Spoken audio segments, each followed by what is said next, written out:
You are listening to the Cheap Seats. Who are these guys? On Twitter at TCSWillisMSP Detterman, Spreaker and iHeartRadio. They're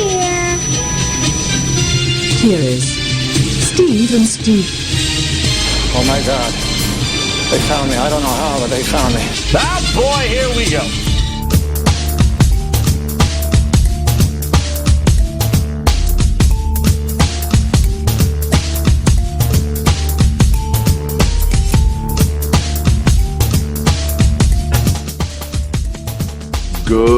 Good afternoon and Happy New Year, everybody. You are tuned in to the Cheap Seats, the one and only.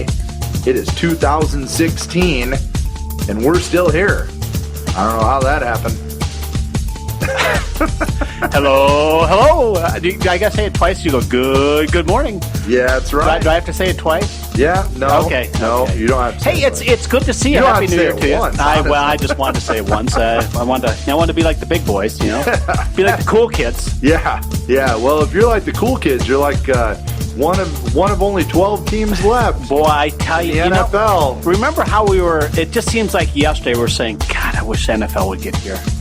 Yeah, I wish football would get here. Now we're going, oh my now God, it's playoff time. It's almost over. Oh, it's crazy. Anyhow, I am your host, Steve Willis. Alongside me, my partner, co-host, and best buddy for the for the next 2 hours. Next at least. 2 hours. There you go. That is Steve Detterman, the pride of NIU. And how are you, sir? I am doing great. Had a great holiday season. Kids were home. Enjoyed watching. We went down to watch the Colts play. All right. We went and saw that right after our last show. That's awesome. And it was a lot of fun. A lot of time away. Enjoyed myself. I saw the pictures. You putting together a dollhouse. It was unbelievable. Man, that thing was enormous. I am not a small person. No, I stand no, you aren't. 6'4". All right. This dollhouse is up to the middle of my chest. It is huge. The girls loved it, though. They were very happy. Santa Claus got them everything they possibly could want and more. And that was good. And I have an entire world of Disney Frozen princess dolls and Play-Doh in my house. So wow. If you're interested in coming over and playing with my girls, email me and I'll get... No, wait. Now, go back and just realize what you just said. Okay, if you're interested in your kids coming over, there and you playing go. with my Okay, girls. okay. I wanted you to make sure you listen to what you said because you'd have the shotgun out at that point. Yeah, because if you're like Steve Detterman, you have a terribly no. You got to watch what you say these days. This is very true, and I mean, inviting people to come over and play with your girls is that's something you don't want to be saying. That is very true. And that actually it's funny that you had said that because that actually leads right in to something that I was thinking about. Watching what you say, watching your mouth, watching what you do.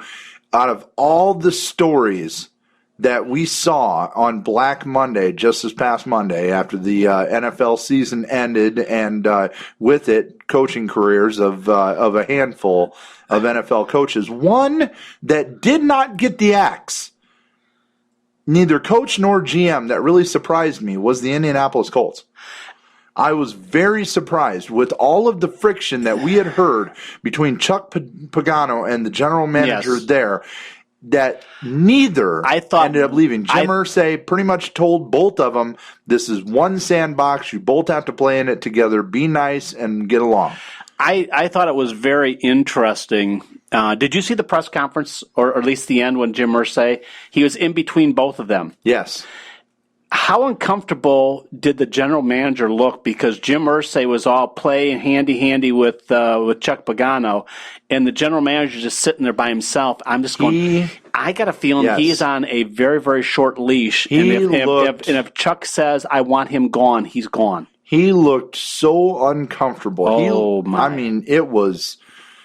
It's going to be very interesting. It will be, and I was surprised too. I was surprised that one or the other didn't leave. You know, another one that surprised me, another coaching move that surprised me, is Lovie Smith getting fired from Tampa Bay. Now, it doesn't surprise me that Tampa Bay fired him. It just surprises me that they would trash all their credibility by firing yet another coach without giving him an opportunity, especially one that doubled his wins from last year to this year. Okay, but you double from what, 3 to 6? I don't care. I mean, I understand. You're going the right way. Yes, you are. The defense is being built the right way. The offense needs work, yes, but you tell me how many coaches are going to come in, especially when you come into a complete dumpster fire like Tampa Bay. What did Tampa Bay add this last year? What did they add in the coaching staff? They added a new offensive coordinator. Yeah. And that coordinator worked with Jameis Winston and got him going. Right. Okay. Lovie Smith already got the defense going. He did that last year. He got the defense going last year. Right. Do you think that the ownership did not take a look and see what Lovie Smith had done at Chicago? That in Chicago, his defense, which he already got going in Tampa Bay, he was able to get the defense going in Chicago, but he could never get the offense going. He couldn't get the offense going. And then now all of a sudden they've got an offensive guy there that's working well with Winston and developed him very, very well during this year. Why not get rid of Lovie Smith? And maybe you're going to see that offensive coordinator who the owner already said he's going to be a candidate for this position. Yeah. You know what? Here's exactly what I saw. Lovie Smith got fired because they had an offensive coordinator who worked wonders with Jameis Winston, who, in my opinion, is not going to be a great NFL quarterback. I don't care what you do. I don't either. All right. And they immediately heard whispers that he would be a prospect to go to other places. So instead of letting him go interview or saying, no, we're not going to let you go interview, they just said, well, let's get rid of the head coach and move him up so he can stay. But it's not a done. It's it's not a done deal yet. It doesn't have to be a done deal. I know. They have to follow the Rooney Rule, and outside of that, it can be a done deal. Yeah, the thing is I think Lovie Smith was only a what do you want to call a bridge? Kind of like a Band-Aid. I think he was a bridge between when they got their real guy there, and they figured by bringing him in, he could actually pull some people down to Tampa Bay just from his reputation because he's a player's coach. They were able to bring some players down there. He developed. He got the defense squared away. Was able to get that going. He did what they wanted him to do. It wasn't what Lovie wanted to do. No, I mean, Lovie had 2 years. Is 2 years enough to get going? No, it isn't. Absolutely not. I mean, you don't have a time to do it, especially when you walk into a horrific mess that was the Tampa Bay Buccaneers at the time he went down there. I mean, just let me stop you just for a second because I just pulled these up. Here are the losses that Tampa Bay had. Redskins, 1 point loss. 31-30, by the way. Offense went off. Right. Cowboys, 4 point loss. Tony Romo was still playing. They were a very good team at the time. Right. Defensively, great team. The Colts, that was a pretty good loss. So I'll call that one. Okay. The Saints, they kept it close. It was under a touchdown. But the thing is, and also with the Saints, that's a tough one because Drew Brees, if he's on, I don't care who you are. Yeah, the Saints scored 24 points, right. So it was reasonably good offense. The Rams went off, scoring 31 points. You don't see that out of the Rams very often this year. So there's one of their losses. The Bears, they lost last-second touchdown. Then the Panthers, of course, mopped them. But, all of these losses were close. And the wins that they had were they scored very well. I mean, granted, the Eagles were nothing to write home about, but they hung 45 points on the Eagles, held them to 17 points. This is a team, and they swept the Falcons, by the way. Yeah. I mean, this is a team that was definitely on the rise. Oh, no, I agree You're literally talking 5 or 6 plays away from being a playoff team. Oh, well, especially in that division. I shouldn't say that division because they're in the division with Carolina. It's just, to me, a travesty in that front office to tell a coach, I don't care if it's Lovie Smith, I don't care who it is, to tell any coach, hey, you doubled your win-loss record and you had a lot of near misses in that loss column that very well could have been wins. Everything looks good. Everything is on the plus side. So bye. You're gone. We're getting rid of you. We're not even going to call you in the office to get rid of you. We're just going to call you on the phone and get rid of you. I thought they texted him. Yeah, I think you heard by text. I mean, which is even worse. I mean, it's like somebody calling you up and telling you, "Hey, I just read that you got fired." Yeah. All right. Yeah, exactly. Hey. Yeah, ESPN finds out before you do. And I agree with you. I mean, I think it's ridiculous. And the biggest problem I have is Tampa Bay's front office and how they have lost all credibility now. Well, yeah, this is their third coach in 5 years. In 5 years, and they don't give anybody any time. I thought Cleveland was bad. Well, these last 5 years in Tampa Bay, you don't have any time. Speaking of Cleveland, you better walk in with a whole mess of players and everything. Well, here's the thing. When you get to these places, when you get to the Tampa Bay right now, and Tampa Bay used to be a nice, proud organization. Mm-hmm. When you get to Tampa Bay, when you get to Cleveland, and you get to some of these jobs, who wants to take them anymore? I mean, that's where you're going to have to get the offensive coordinator. That's where you're going to have to get. I'll tell you, out of all of the jobs that are open right now, you know what's the best one, in my opinion? The best one right now, as far as all the teams that are looking for a head coach. If I were a head coach in the NFL, if I were Mike Shanahan going back and looking for a job. Well, first let's go over the openings. Okay. Which ones are? Okay, let's go over the openings. The New York Giants. The Philadelphia Eagles. Yep. The Miami Dolphins, Cleveland Browns. Tampa Bay Buccaneers. And San Francisco 49ers. And that's it. I think that's it for right now. Yeah. Because the Saints kept Payton, which was a surprise. They kept Sean Payton, which after all this time talking about wanting to trade, they probably couldn't get anything for him. No. So anyhow, there's your 6. Out of those 6, which is the most appealing? If you are a galvanized Super Bowl winning head coach and you're going to come out of retirement to go somewhere, where are you going? I'm going to choose between one of these 3. Miami, the Giants, or the 49ers. I'm going to tell you right now it's Miami. Here's why. Miami already has an offense in place. Ryan Tannehill is usable. He's not a franchise quarterback. Don't get me wrong. He isn't. Don't get me wrong. I'm not putting him anywhere near the top of the heap. I don't even put him second tier at this point. He's usable. Yes. He's usable. Eli Manning, 35. Going to be 36. Eli, I mean, he has 2 Super Bowl wins, but that's because of the defense. San Francisco, Colin Kaepernick. Kaepernick's gone, but by getting rid of him, your cap space jumps up to, what was it, like 56? I mean. Yeah, a lot of cap space, but guess what you're starting with? Brand new quarterback. Or you go out, or you have to go out and find somebody's leftovers. But here's the thing, though. You're also going to have a pretty good draft pick.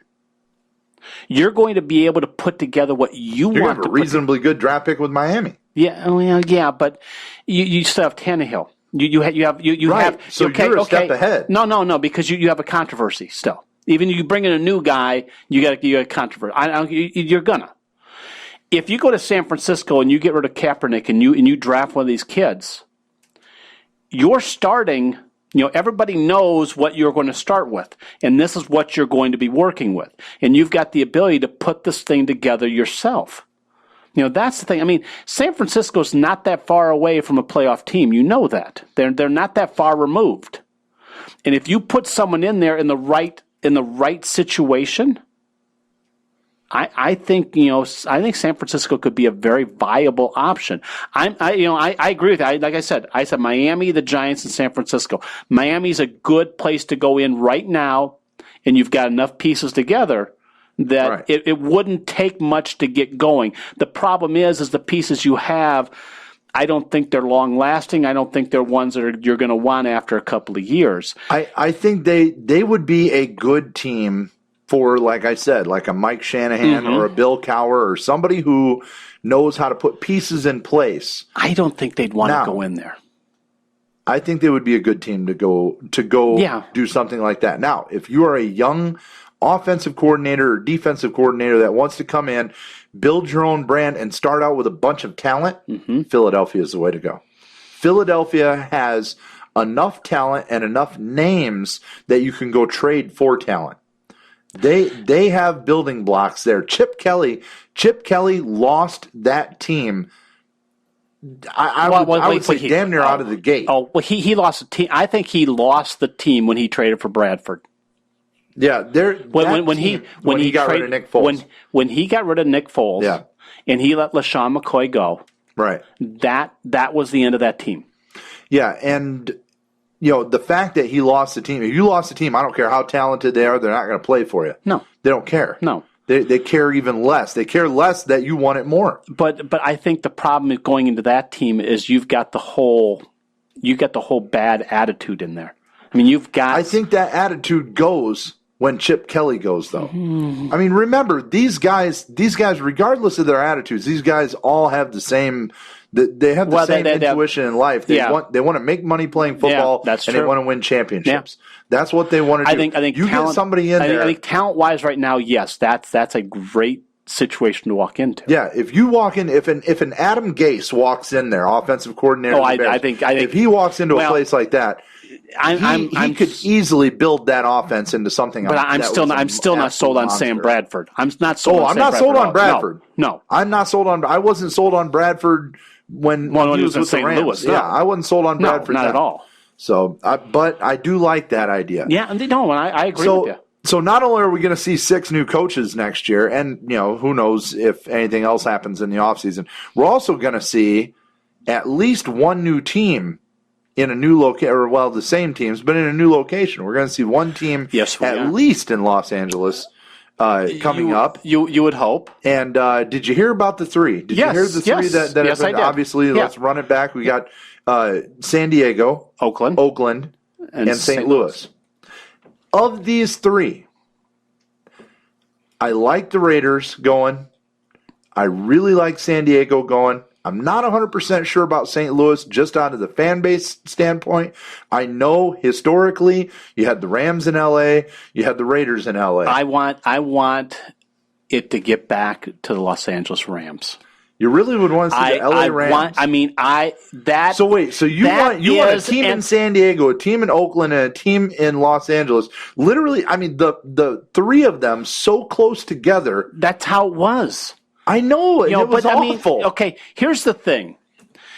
Oh, and by the way, you got San Francisco right across the bay, right? So you got 4. But you also have a gazillion. You have a gazillion people out there too. Here's the thing. If New York can house 2 teams, LA can house 2 teams. And the thing is LA has been strapped for a team for over 20 years. Over 20 years they have not had a team there. Okay? This is an area that is ripe to have a team. If you're going to give LA 2 teams, the Raiders and the Chargers. Mm-hmm. The Raiders and the Chargers. Both fan bases are already right there. I don't know. No, you know what you're going to do to the market of those but the fan thing bases? is, if you take St. Louis back, if you make it the Los Angeles Rams again, good God, you would have everybody coming out of the woodwork. You'd have all the old NFL guys like me. I grew up with Los Angeles Rams. So did I. Okay. I mean, you'd have all these people. I mean, how nostalgic would that be? That would nostalgia. No, but it also brings back the fan base because you have the Los Angeles Rams again. So what do you do? What do you tell all of the current St. Louis Rams fans that stretch all the way from lower Illinois all the way out to Joplin, Missouri, and as far south as Arkansas and as far north as Iowa? What do you tell all of those St. Louis fans who now have a vacuum? They don't even have a football team now, and their closest teams are the Bears, the Titans, or the Chiefs. What do you tell them? Hey, the Green Bay Packers will take some more fans. No, what I tell them is, hey, if you want, then you need to be a little bit better stewards as far as for the NFL. I mean, as far as, let's get a stadium that's going to be good. Let's make sure that we're, filling our place up, and let's do a little bit more marketing wise. Why are the St. Louis Rams looking at leaving? Because they don't have a good deal in place. They aren't making the money that they could make if they were in Los Angeles. I mean, what's stopping San Diego from going to St. Louis? What's stopping Oakland from going to St. Louis? Well, I can tell you what's stopping Oakland. They've been playing in the Coliseum since the days of the AFL. That's why they can't get a new stadium out there to save their butts. I mean, and the Los Angeles Rams are the Los Angeles Rams. Those are the people. I mean, I remember the old jersey. I mean, you go back in the day with Deacon Jones and all those guys. I mean, it was the Los Angeles Rams. Can you imagine the fanfare? Oh, when that game starts, all of the if it became the Los Angeles Rams. But here's the thing: why can you not have the Los Angeles Rams and the Los Angeles Chargers? If New York can have the Giants and the Jets, why could you not do that? Well, first of all, I think it has a lot to do with the fact that New York has two teams. But then the next closest team is in Boston. No. Time out. There's also Buffalo. I mean, that's on the other side of the state. They may as well be the Toronto Bills. Okay, and here's the thing: is you're saying that New York is so huge. California is a hell of a lot bigger state than New York is. Yeah, but you've got it all down in one little spot. You've got New York and New York. Philadelphia is a couple hours away. Yeah, Philadelphia is not that far away. Boston is an hour and a half away. Yeah. 2 hours away. Yeah. You've got 4 teams now within 3 hours. Now you add Buffalo. Buffalo's 5 hours or 6 hours away. Let me give you this. Okay. All right. Oakland, Los Angeles, San Diego, San Francisco. The 4 teams. All 4 of those. Yeah. You can drive from San Diego to San Francisco in a half an hour if the 5 was dead. If it was dead. Which never happens, by the way. And when does that happen? Yeah, that never happens. I think when they had the earthquake out there, it happened. But that was another. No, there was probably to be perfectly honest, there was going to be somebody in front of me in traffic. Going really slow. Can you not have 2 teams in LA? I'm not saying you can't have 2 teams in LA, but if you are going to have 2 teams in LA, make them the 2 that are already sitting right there. Don't pack 4 teams in one little spot that's less than 100 miles square. Seriously? And then the entire country gets to see none of that football because it all starts at and the thing 8 o'clock at night.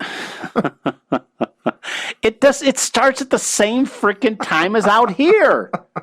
It's just different out there for them. Who gives a crap? Bring it back to Los Angeles Rams. Let's get the nostalgic back. Yeah, San Diego. You and your nostalgia.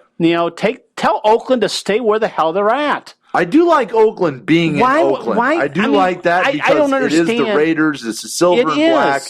Oakland is Oakland. Remember when they were the Los Angeles Raiders? If you've ever been to Oakland, trust me, silver and black is perfect. Remember when it was Los Angeles Raiders, how much they sucked while they were there? Well, put Marcus Allen in Los Angeles Raiders. No. Oakland Raiders, Ken Stabler, man. Marcus Allen was there when they were the Los Angeles Raiders. I know, that's what I mean. You put him over in So Oakland. was Bo Jackson, though. Yeah, so I'm just saying. And Bo played baseball too. I didn't really mean much. He was in Kansas City too. Have you seen the commercial? Yes, I have. With breaking the bat, breaking the bats, throwing him in the fire. fire. Who's the strongest running back? Oh, yeah, you are.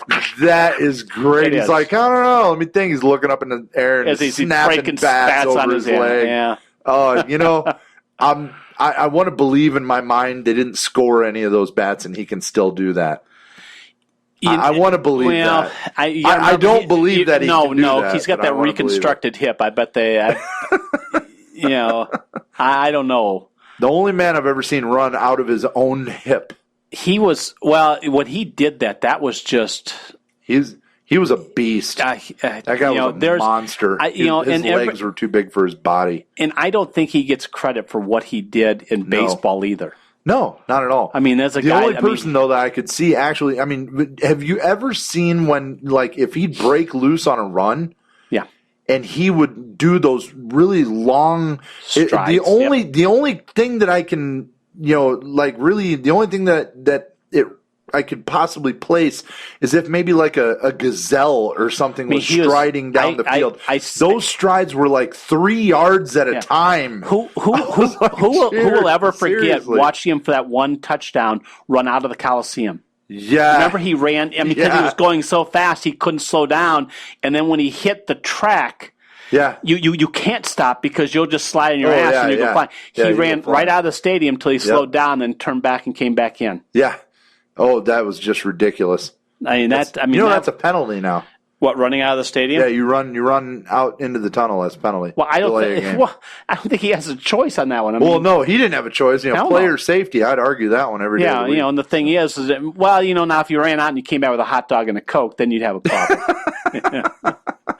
Yeah, I think they might have a little trouble with that. I don't know. Yeah, you come back, you got your helmet's off, and you got like lipstick on your cheek from the women kissing you or something. Hell? And then they go, wait a minute, what are you doing out there? How much time did he spend out there? Well, he was running pretty damn fast. Yeah, he was. He was definitely running quick. So, anyhow, so we've got a whole bunch more. We got to take a break, and when we come back, the NFL playoffs.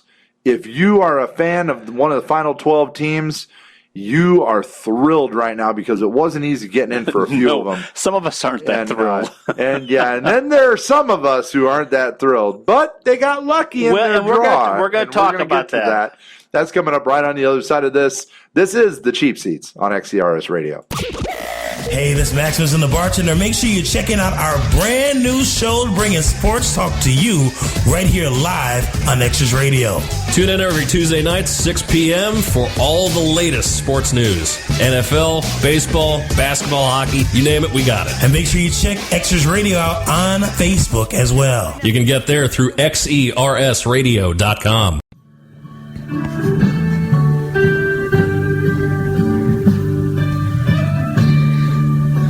Hey, everybody out there in Radio Land. This is Mel Williams from XERS Radio, formerly of the Michiana Scene, now being run so well by Kelly Dennis. Thanks for taking over, Kelly. I want to tell you about an awesome event that's coming up on February 6th, 2016. It's going to be at 9 p.m. at Cheers Lounge out on 933 in Roseland. Please come on out and join me for my CD release. I've been spending most of the year in 2015 and some of 2016 at the Golden Mallard recording this new album, and it's unlike anything I've ever done. So please come out. I'm going to have all my friends there at Cheers Lounge. I'm going to have members only, Acoustic Justice, Juice Box. Tom Nowicki's going to open for us, and maybe we'll have a jam session if any of you other musicians want to come out and play with us at Cheers. So make sure you come out. It's a $5 cover charge. I'll have CDs for sale. They have great Four Horsemen pizza. Danielle Slav will be there. It's Saturday night, February 6th, 9 p.m. You can come in as early as 8 o'clock, and it's going to be a party. So everybody in XERS Radio Land, come on out and help us out. Help us out with the cause. And maybe we'll even have a glass of whiskey. Read too many cars, spent too many nights in the jail, and too many people said, Mel, you'll never get far. So I made too many excuses to fail. Oh, won't you buy me a good glass of whiskey?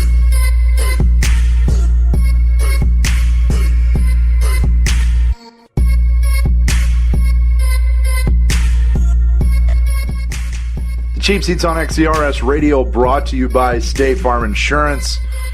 There is all kinds of stuff that can happen in the wintertime. This is the best time to make sure you double check your car insurance. You can double check your air in your tires. You can double check the antifreeze in the radiator.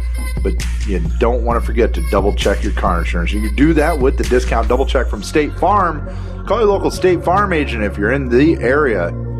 Make sure you get a hold of my State Farm agent, And you have State Farm too. Who's your State Farm agent? Give him a shout out. Don't you? No. No, you don't have State Farm? No, I did back in Illinois. Oh, you had State Farm in Illinois. I did. Okay, well, I didn't have it here. I'm sorry. That's great. I thought. No, I actually deal with my insurance agent in Buchanan. Oh, okay. Well, then forget you then. I know. Sorry. Hey, if you're, I guess we should have checked that out before we got to that point. Guess I should have double checked that before I did this. We should have double discount on that one. Yeah. Double check your co-host and make sure they have State Farm. Just there like you go. I like State Farm though. I had the State Farm agent live next to me when I was growing up. Well, State Farm, formerly the sponsor of the Chiefs, it's on XCRS Radio. I like State Farm though. I like Aaron Rodgers. You know, the discount. He has a discount. Double check his offensive line is what he needs to do. Yeah, no kidding. Wow. All right. Anyhow, so speaking of Aaron Rodgers and the Green Bay Packers, yes. Why? When you look at the NFL playoffs, coming up, of course, Wild Card Weekend. Yes, this weekend. It all gets started tomorrow, 4:30. Right. The Kansas City Chiefs take on the Houston Texans. Right. In Houston, then of course 8 o'clock tomorrow night is the Pittsburgh Steelers and Cincinnati Bengals. And Good then game. that, which is going to be a phenomenal. That will be the game of the weekend, in my opinion. I really do. I think that will be the most passionate game. Two teams really hate each other. Obviously, they share the division. They do not like each other. No, and no, there's a lot of bad blood. Well, and the thing is that's where Andy Dalton's injury happened against the Steelers also. Yes, and a lot of bad blood just because of that, but even more so because they are division rivals. Yes. They play each other twice a year, and this will be, if I remember right, Pittsburgh won 1, Cincinnati won 1. Yes. So this is the rubber game between the two of them. Yes, it is. So awesome. And the Kansas City Chiefs, the first game, take on the Houston Texans. That game has already been played this year, first game of the season. Chiefs won 27-17. Of course, two completely different teams come into this game now. Yes, they are. Than what was the first week of the season. Kansas City, most notably. On a 10-game winning streak? Yeah, no Jamal Charles. Right. They go on a 10-game tear. Now the hottest team in the NFL. Defense is, since they started this 10-game tear, the defense is the best scoring defense in the league. And the offensive line in that first game had not played one snap of organized football together outside of practice until they had reached that point.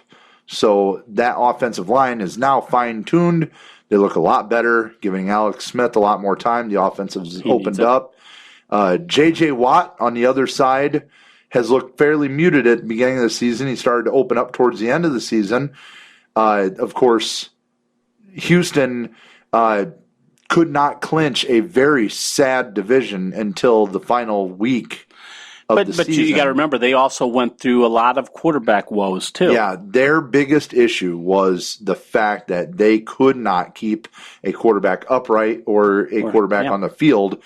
And now with Brandon Hoyer, I think they have they finally have a I like Brian Hoyer. I like Brian Hoyer. I always call him Brandon. I don't know what his deal is.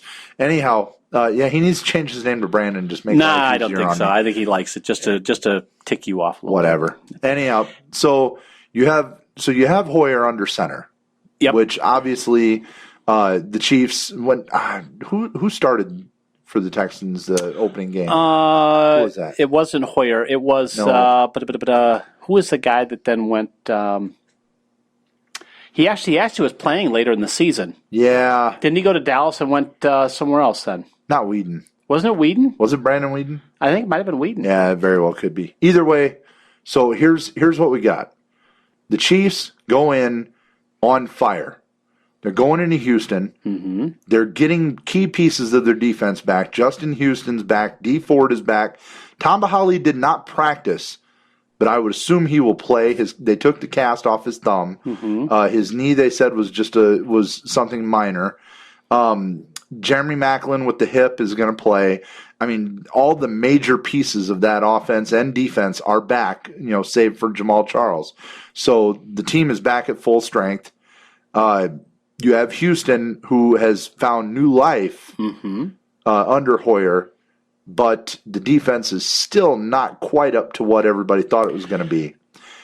What are we looking at in this game? I mean, give me your take on this one. Well, I already know where I'm going. Well, here's the thing. I know you're a huge Kansas City fan, and they have played tremendously, during this whole 10-game win streak. Sure. The problem that I have with Kansas City is I'm still not sold on the Kansas City offense. I'm not. I'm not sold on Alex Smith. Alex Smith still he still is making some stupid mistakes. He still looks down his receivers a little bit too much. Aside from Jeremy Maclin and Kelsey, the tight end, you really don't have a good receiving core. The running back, it's a backup. He's done very well. The offensive line has done a good job, and they've had to because I like I said, I'm still not sold on the offense. The defense is lights out. This is a damn good defense. This is probably one of the best, team defenses I think in the NFL. The thing that I have with this game, and I pick Kansas City to win, but the problem I have is if Kansas City, if something happens defensively where the Texans, God forbid, all of a sudden score a couple of touchdowns, do they have the offense to be able to come back, and take this game? I mean, that's my whole thing. I mean, I am sold on the Kansas City defense, but you know as well as I do. You have a return touchdown on a kick. You have something that happens, a fumble, an interception that goes back. If you get behind, early, does this Kansas City offense have it in them to score? Score at will, because that's what you would have to do. You don't have a next week. You don't have time to make this up. You got to do it right now. I think though that the defense is going to keep Kansas City in the game. I think the defense is going to account for at least 10 points here, as far as scoring a touchdown, at least doing something to get them within where they're going to get at least a field goal out of it. But that's my whole concern. That's my concern with Kansas City in the whole playoffs. Is it's not the defense, it's the offense. Here's what I'll counter as far as the offense goes.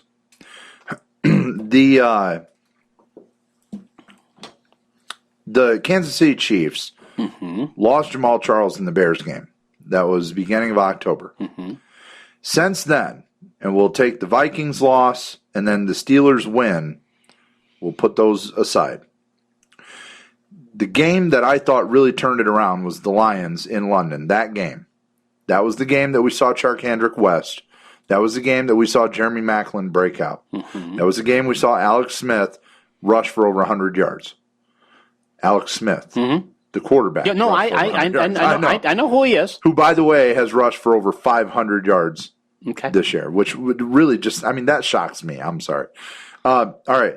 He's had to. Here are the offensive point totals. 45. 29 against the Broncos. All right. 33 on the Chargers. 30 on the Bills. 34 on the Raiders. Okay. Then only 10 on the Chargers, but then 34 on the Ravens, then only 17 on the Browns, but then another 23 on the Raiders. Give me the stat of how many of those were scored by the defense. This is the number one scoring defense. They've scored 6 in total. In this run, they've scored 4. Okay.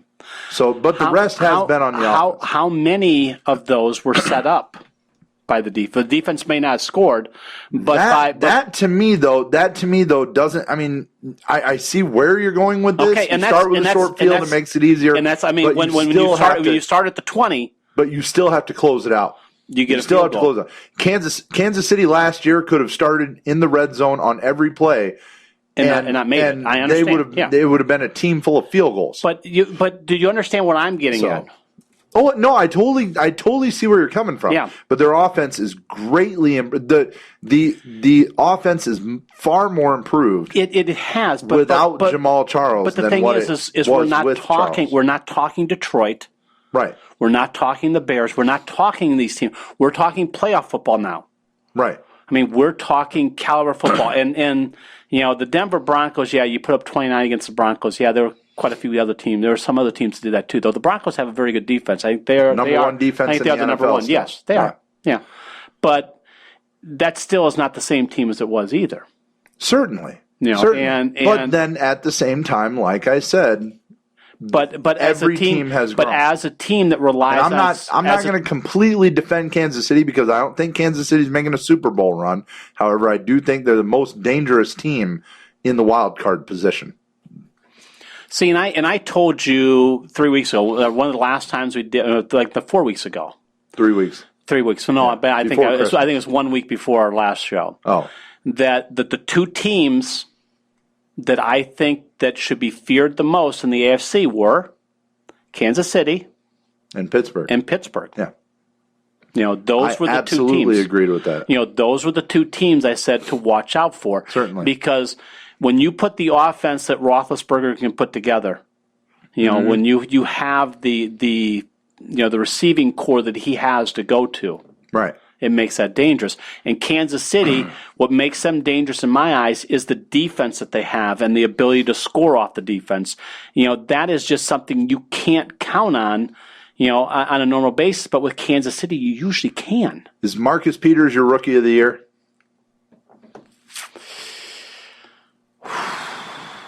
I'm trying to think of someone else that outdid him. He's got 8 interceptions, 3 pick sixes. Yeah, he is. Yeah, I mean, the dude is just ridiculous. I mean, I can't think of another rookie that's outdone him. He got a pick six on Peyton Manning. Well, yeah, everybody did this year though. Yeah, I think Peyton threw like 4 or 5 of them this year. Really? Yes. If you take a look at his interceptions, he's double-digit interceptions. Oh wow. That's rough. Yeah, but he's a better start than Osweiler. No, he isn't. Yeah. According to Gary Kubiak. Yeah, well. All right. Well, let's move on to Pittsburgh, Cincinnati. Slugfest. This AJ McCarron. The big question for Cincinnati is this game going to be too big for AJ McCarron? I challenge with this. Have they totally ruled out Dalton? Remember where? Oh yeah. He's a spectator. They ruled him out today. Oh, did they? Okay. Yeah, that's it. Okay, I missed that. I'm sorry. Yeah, he's got best seat in the house tomorrow. So AJ McCarron. All right, I will challenge with this. Remember where he played in college, Alabama. Mm-hmm. Remember what they did when he was there, national championships 2 times. Mm-hmm. He played 2 national championships, started 2 national championships, won 2 national championships. And these are huge games in college. Up until that point was the biggest game of his life twice. The whole state of Alabama, the entire country's watching. You have the whole state of Alabama rooting for you. You have people in the crowd that are going to virtually live and die by every pass you throw. You've got all that on your shoulders. And some people think a wild card game is going to be too big for him. I don't think so. Here's the thing, though. I don't think it's going to be too big for him. The Alabama games didn't rely on A.J. McCarron, though. That's where you're wrong. They didn't rely on him. No, they relied on him not to lose it. Not to win it, but not to lose it. But he didn't lose it. His whole game was take the snap, give it to Eddie Lacy, and let Eddie Lacy run. Turn on and give it to this guy and let him run. And I'm not saying A.J. McCarron had to go out and throw 40, 50 times for 600 yards and win the game that way. No. But at the same time, you didn't see him go out there and look like a scared rabbit. Okay, but he did not look scared. But Steve, I don't think he's going to look scared in this game. Now, you can't compare college to NFL. I'm sorry. You can't compare it. You can't compare it as far as the speed of the game and the gameplay. But you can see in somebody's eyes when they're in over their head. And A.J. McCarron is not going to look like he's in over his head. A.J. McCarron ain't Jeff George. Jeff George? Yeah, AJ. Yeah, exactly. Yeah, AJ McCarron is certainly not Jeff George. No, listen, AJ McCarron. You could see even when he trotted out on the sidelines or onto the field after Andy Dalton got hurt. Yeah. He walked right in, and it was just another day. I agree. It's not going to scare him. That said, That said, the big question mark is, does he have enough time? Is he going to have enough reps with the first team to be able to go and play a Steelers team that's already seen this team twice? And while the Steelers defense is not as good as what it has been in years past, you can pass on them. Their secondary is not fantastic anymore. Here's the thing to keep in mind also. The question is, will they be ready to play a Steelers team that's going to definitely be ready for them? But you got to remember, A.J. McCarron played over a half against Pittsburgh the last time. This is true. He's already played against them. He played well against them. He brought Cincinnati back into that game. Remember, they were down, I think, double digits. Right. He brought them back into that game. He's not played horribly. The one problem he had is he got hurt towards that last play. Right. What was it against? Was that against Denver? Yeah. Where he got hurt in that in the last play of the game. Right. I don't think that Well, it's not. I think the thing that's helping him out is that this isn't the Steeler defense that we've known over the last 4 or 5 years. Oh, that's going to be a big help. And I think that's going to be a huge help for him. The other thing is having A.J. Green out on one side is also a major help too. And having Tyler Eifert in the tight end position is going to be because Eifert, I believe Eifert didn't play that game against Pittsburgh last time. No, he did not. Now this is and a lot of people have to remember Cincinnati has a fantastic run game anchored by Giovanni Bernard. They are going to help take a lot of that heat off of A.J. McCarron. Pittsburgh, they have not. I mean, you can run on them. Yes. If you use a lot of zone running, you can run on them right now. The thing is, I went down and watched Cincinnati play. I watched them just whitewash St. Louis, just kill them, and they've got a very good defense. But here's the thing.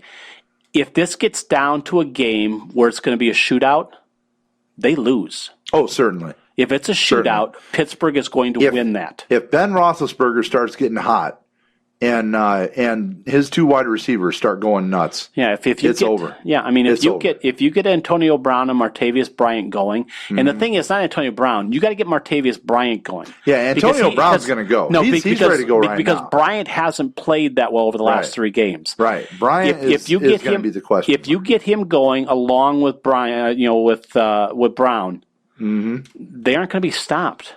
Right. So I mean, I think if it's a shootout, it's Pittsburgh.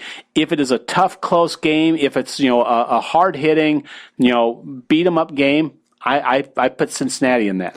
Yeah. This one it's going to be a tough game. This one I go with the home team, and I would go with Cincinnati. All right, and then we have 2 games on Sunday, obviously. Yes. The NFC on Sunday. The NFC on Sunday, which a little bit different on the scheduling this year. Because used to be AFC, NFC, AFC, NFC. Now you got AFC on. I kind of like this format. I do, because this way the AFC is all wrapped up by Saturday night. You know who's who's going to be there's no advantage. Divisional there's no advantage going into that game the next week. Right, exactly. And then on Sunday, obviously, the first game is going to be Minnesota and Seattle. This game is going to be cold. Yes. It is not with a high of 3. Not going to be ice bowl cold, but it's still going to be cold. When you're talking 1 degree is going to be was the game it 1? I thought it was high of 3. They said 1 degree is going to be. There you go. It might be a high of 3. That for is the day, football there. But 1 degree, wind chill of -12. That ball is going to be like ice. You may as well pick up a chunk of ice and throw it at somebody, because that's what it's going to feel like coming into your hands. This is going to be a game. I mean, it is so fitting that you have the 2 biggest bruising, best running backs in the game right now playing against each other in this game, because you're going to see a whole lot of them. You're going to see a whole lot of beast mode. You're going to see a whole lot of Adrian Peterson. It is going to be beast mode and all day. Yep. I don't see Marshawn Lynch with fresh legs. Yeah, that's a little scary. I don't see Teddy Bridgewater or Russell Wilson throwing the ball a lot, especially Russell Wilson. He's a little bit smaller quarterback, smaller hands. The grip on the ball is not quite as good as a bigger quarterback who can kind of wrap those fingers a little better. Mm-hmm. And when it's slippery like that, it's that much. I mean, it amplifies it so much, and it's going to be a lot less opportunity to do that. Now, something that I had said earlier today in a conversation about this, when it's that cold, you don't even want to move, much less run around, run patterns, hit or get hit, catch a 45, 50 mile an hour fastball being thrown at you, something the size of a watermelon that hits like a cannonball. Yep. You don't want something like that.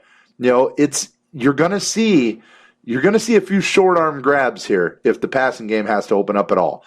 You're going to see it's going to be a little tough. I want that ball to come into my gut because I don't want to put my fingers out there. You definitely don't want your fingers out there because it's going to feel like you're breaking everything. Can you imagine a Brett Favre fastball? Oh my gosh, it'd be awful. I seriously. I still remember Antonio Freeman.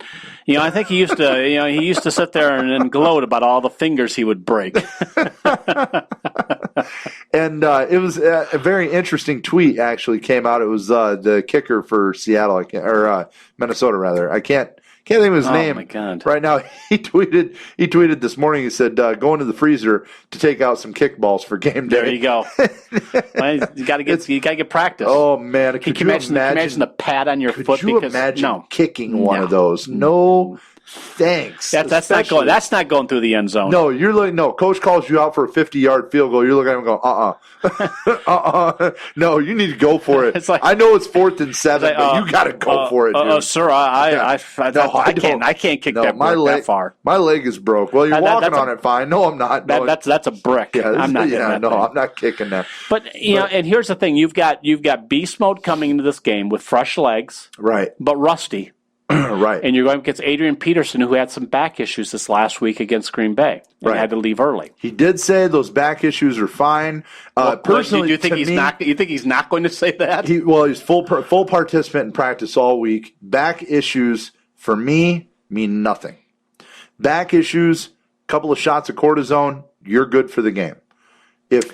Trust me, if it's just a little muscle pain, muscle strain, they can make you feel better for the game. That I'm not worried about. I'd be more concerned about Marshawn Lynch's rust. But the thing is, the back issues can lead to hamstring issues. They can.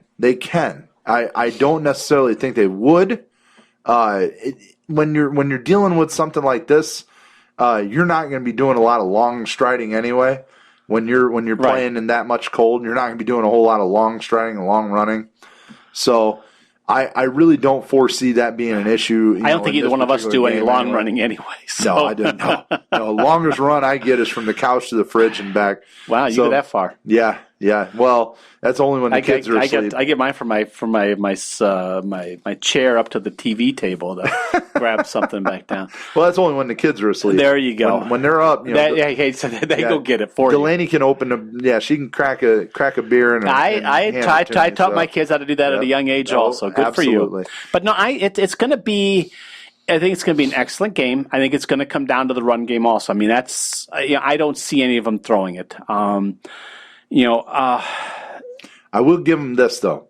Out of the two quarterbacks, Teddy Bridgewater, I still think, is better on the pre-snap read.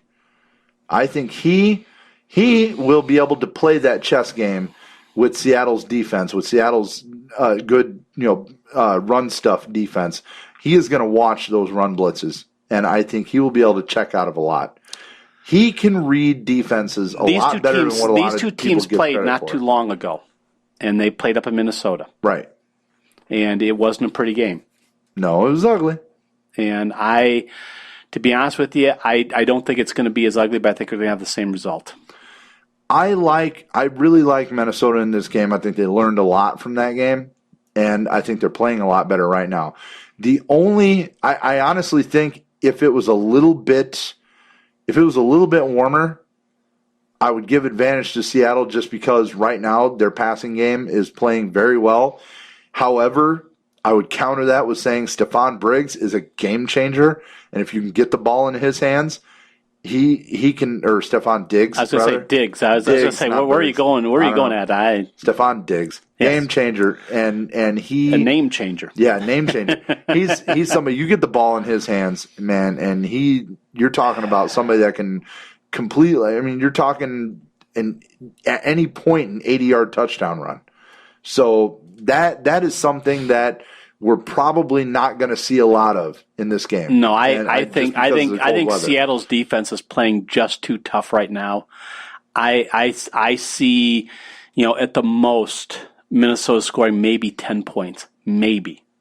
I think that defense is just that good at this point. I think they've really pulled it together, and after watching what they did to Arizona last week, I don't see a difference here. I think the game against St. Louis the week before was an anomaly. This is, again, one of the hotter teams coming into the playoffs. Personally, I think the Arizona game, Arizona laid an egg. They laid a big egg. They laid an egg, and I don't think didn't care. No, they didn't. I don't think that was. I don't think it was a lot of effort. No, but still, coming into this playoff series, into this playoff season in the NFC, the hottest team coming in has been the Seattle, Seahawks. And I'm not going to argue that. And I see them winning this one. I see it pretty easy, 24-10. All right, now, last one, nation's capital. Geez. Yeah, I know you don't want to talk about this. We're going to go into the nation's capital. Now, here's an interesting little factoid that I picked up about this game. Of course, we're talking about Green Bay going to Washington. Yep. The Redskins definitely have picked it up. They've won a very sad division, but the last few games they've started to look really good. Mm-hmm. On the opposite side of that, Green Bay has not.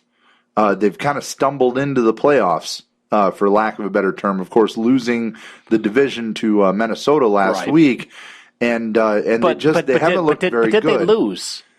But yeah, did they lose? Because they're not playing Seattle. That's right. They're going into Washington. But see, here's something that I think if you're a Green Bay fan, like my good friend here, yes, and you feel bad about this game, think about this. Aaron Rodgers and that offense has done its worst stuff under duress, under the blitz. Washington blitzes the least out of any team in the league. It's only like 24% of the time do they blitz. So unless Washington just decides to completely change their philosophy going into this game and start packaging blitzes 50, 60% of the time, I see more time for Aaron Rodgers. And if you give Aaron Rodgers time in the pocket, he's going to make you hurt. And it's not because Aaron Rodgers can't think quick and get the ball out quick, because he can. His receivers aren't getting time to get open because of all the blitzing that's going on that offense, that offensive line, not able to stop absolutely everybody coming. Your receivers, without Jordy Nelson, and he hasn't been there all year, I get it. Yep. But without him, you don't really have a receiver that can get open quick on that bump coverage, on that close to the line, hit you right at the line of scrimmage coverage. And that combined with the blitz really hurts that Green Bay offense. But now you have Washington, whose corners are smallish. They don't really do a lot of the bump coverage. They play off the receivers a lot. There is a possibility that if Aaron Rodgers does get time because of that lack of blitz, you can't rush for and get to Aaron Rodgers. You're not going to do it. You're not going to rush for and harass him. So they're either going to have to blitz a lot more than what they do now, or they're going to have to concede with the fact that they're going to be playing in a barn burner against an offense that, if you give them time, can hurt you. I mean, remember, Green Bay did not start out undefeated for the first 6-7 weeks of the season for nothing. 6-0. Yeah, they started 6-0. They started 6-0 because their offense is capable of scoring a lot of points if they're not under too much pressure all the time, and they don't force a lot of bad judgment throws, making mistakes and stuff like that. It is possible to force those, but at the same time, you have to do something to generate those turnovers and generate those mistakes. And I don't think Washington does enough of that. Good points, but you are missing a couple different things. It took the NFL 6 games to figure out how to play the Green Bay Packers. Sure. You know, you bump the receivers right off the bat because receivers can't get separation. If you stay off of them by 5-10 yards like a normal game, yes, they're going to have Aaron Rodgers is very good with the quick hitters. You hit a quick hitter with Randall Cobb, he gets a ball at 3 yards, he makes it into a 12-yard gain. Packers have always been known for that. What the Packers don't have this year is they don't have that guy that is the deep speed threat, the deep person like Jordy Nelson was that you have to double team, leaving someone to be freed up, someone to have that middle zone. The defenses, they've also realized that if you do that and you put pressure on Aaron Rodgers, that offensive line is like putting water through a sieve. Eventually you're going to get through and you're going to nail him. And I sat there and you're watching this, and as a Packer fan, you're just going, my God, this is my worst nightmares come true, because you're seeing your elite quarterback, your franchise person back there getting nailed 8 times by Arizona or 9 times by Arizona, 6 or 7 times by Minnesota. Just keep going down the line as how many times he's been hit. And you're going, one of these times he's not going to get up. We saw that a couple years ago. This is, I can still see that in the Arizona game. They showed a camera angle behind Aaron Rodgers looking out at the field. And as he got the snap and you're watching, there was not one defender that was not within 1.5 yards or 2 yards at the most of a receiver.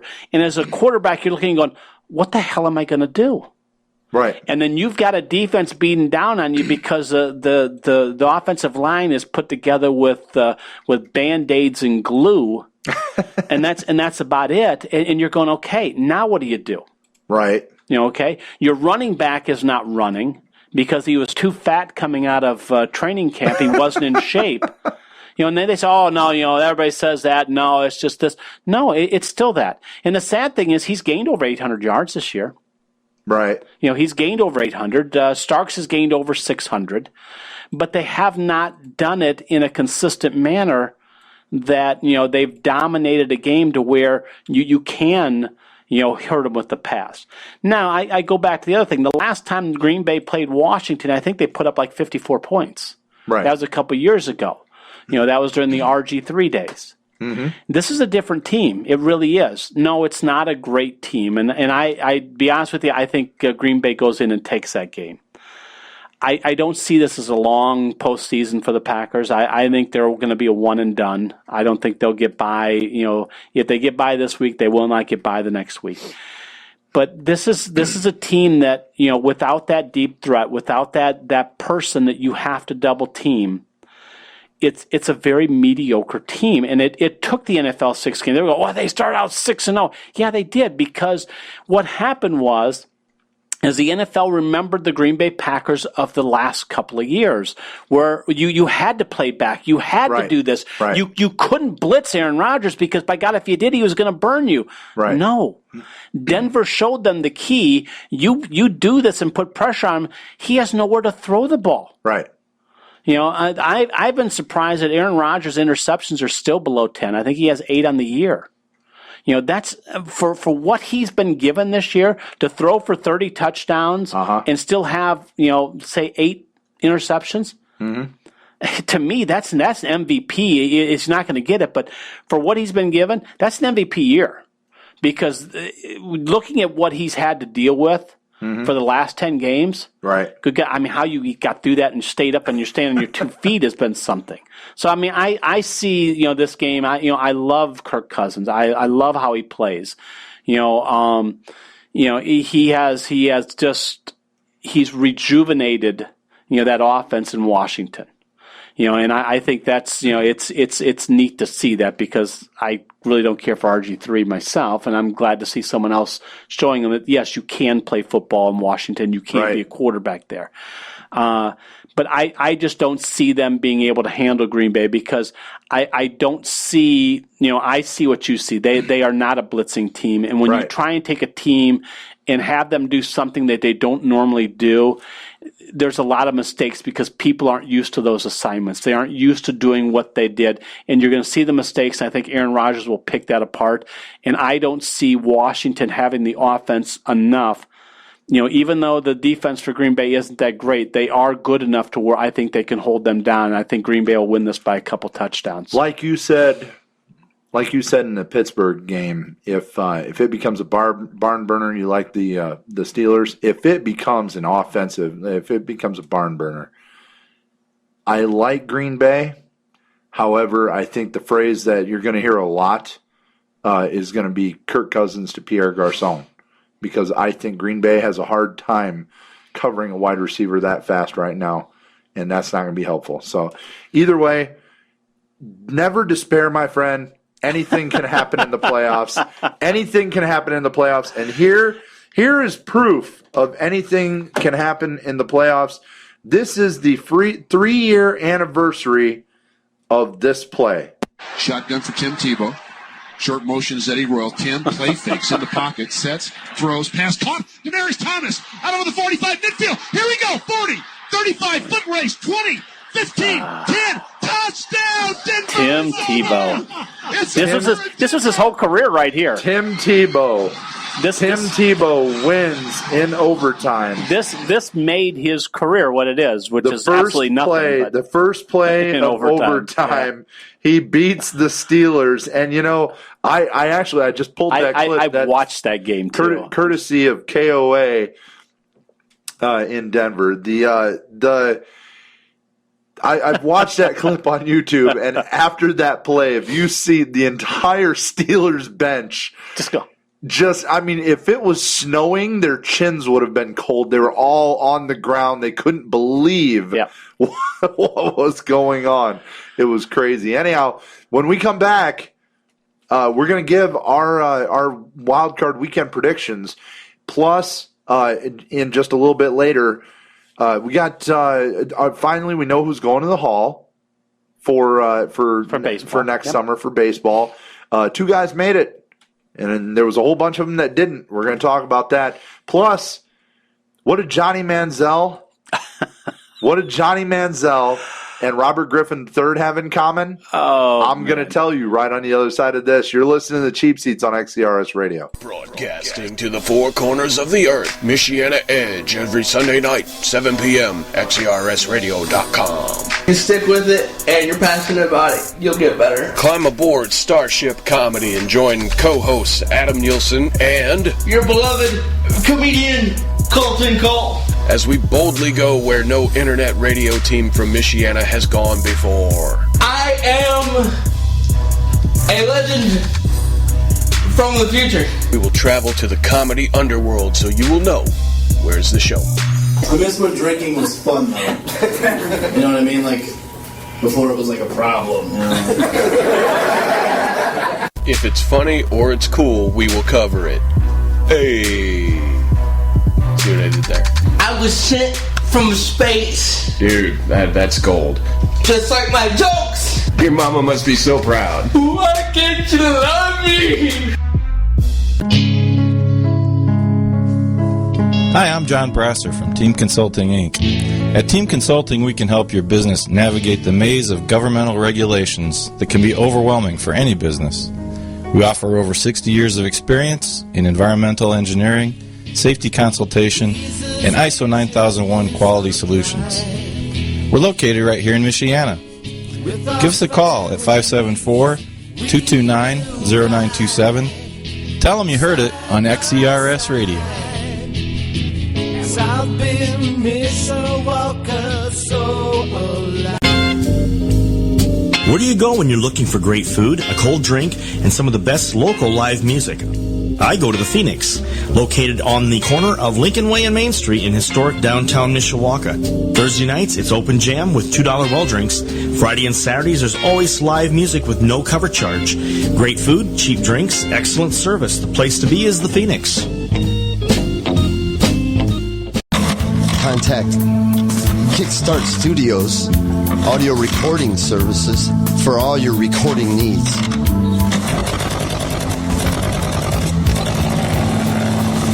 Songwriters, comedians, band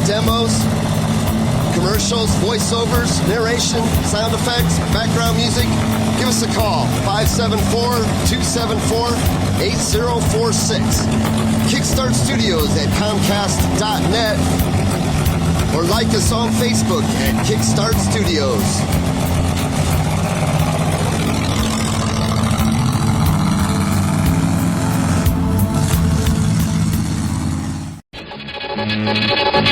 Hello again, everyone. This is Howard Cosell speaking of sports. You are listening to the Cheap Seats. Who are these guys? On Twitter at TCSWillisMSP Detterman, Spreaker and iHeartRadio. Here is Steve and Steve. Oh my God. They found me. I don't know how, but they found me. Ah, boy, here we go.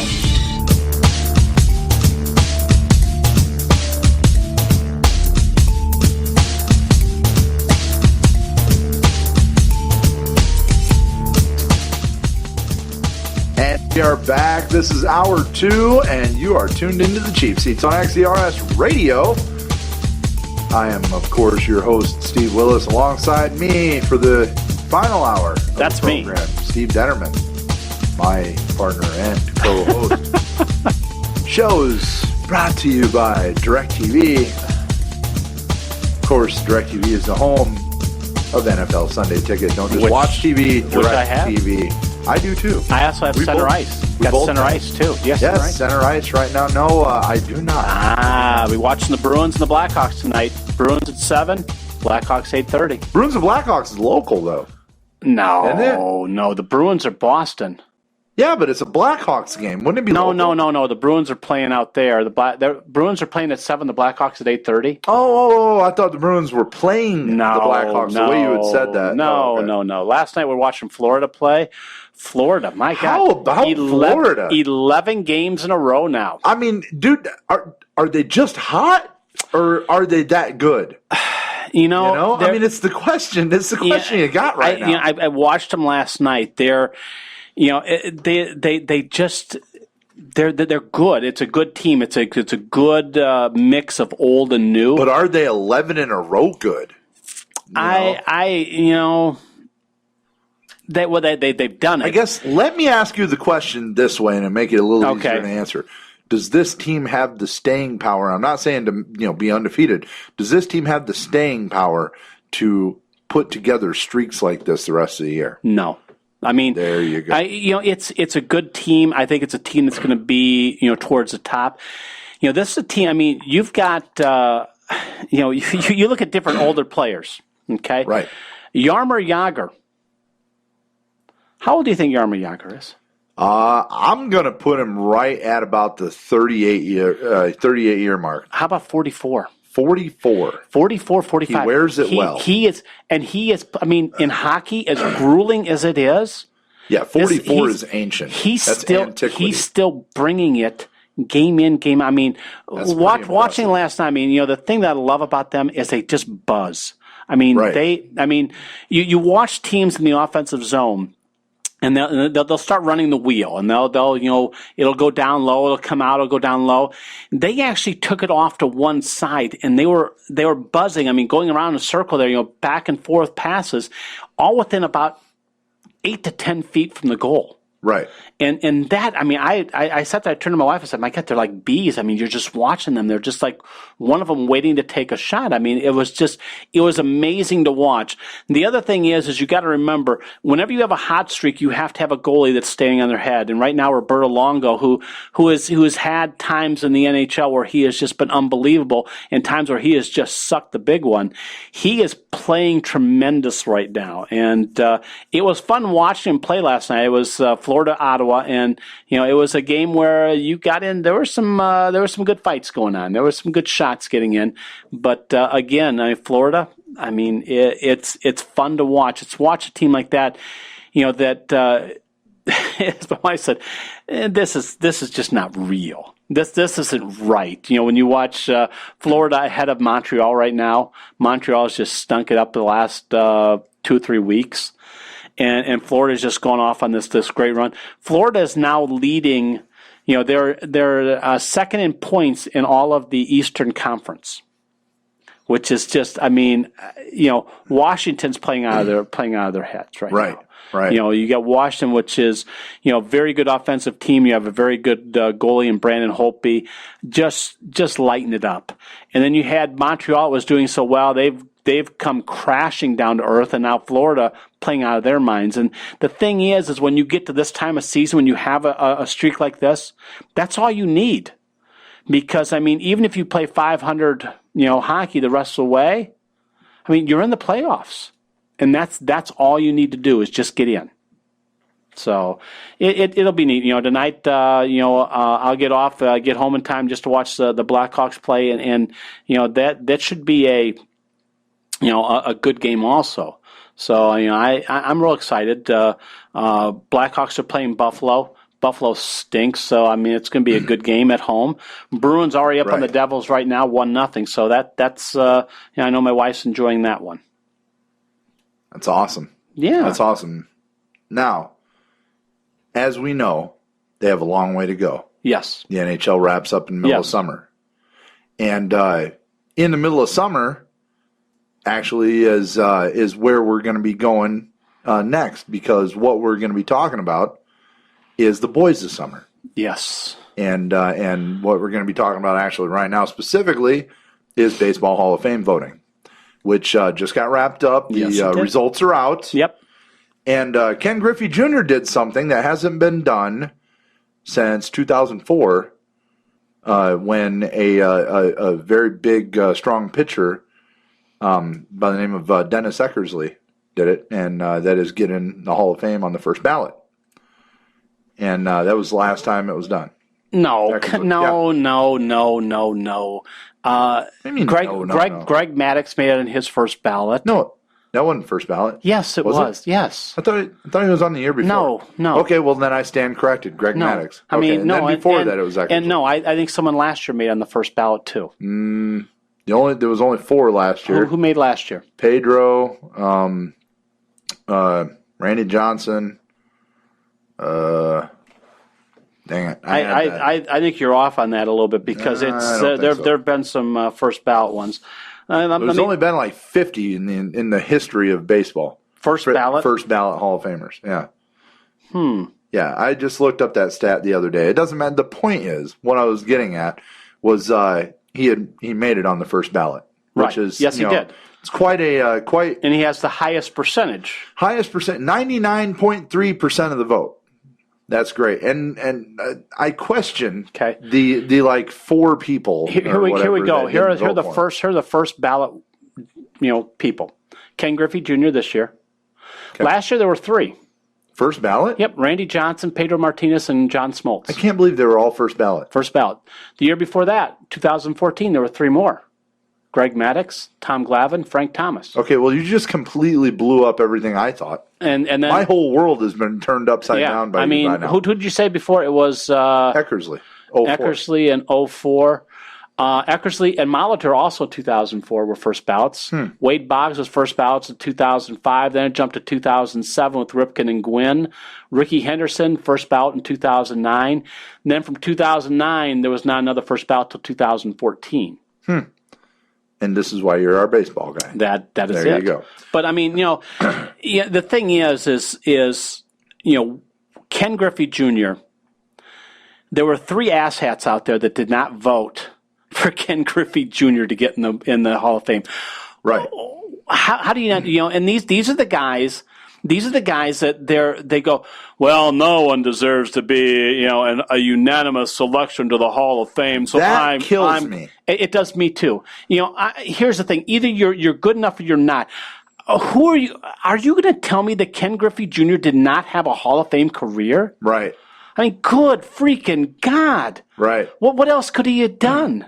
And then if you put him, Mike Piazza, the only 2 that made it in this year.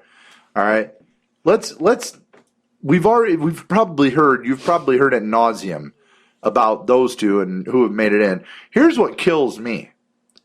Jeff Bagwell, 71.6% of the vote. Now, mind you, that's up 16% from the year prior. Yes, it is.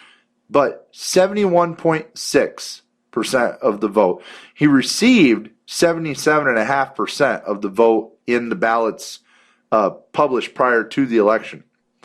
All right. So what that tells me is on the votes that somebody had actually voted yes or no on Jeff Bagwell, of those votes, 95% of those were for Jeff Bagwell. Now, mind you, remember this, baseball writers can only vote on 10 players. Right.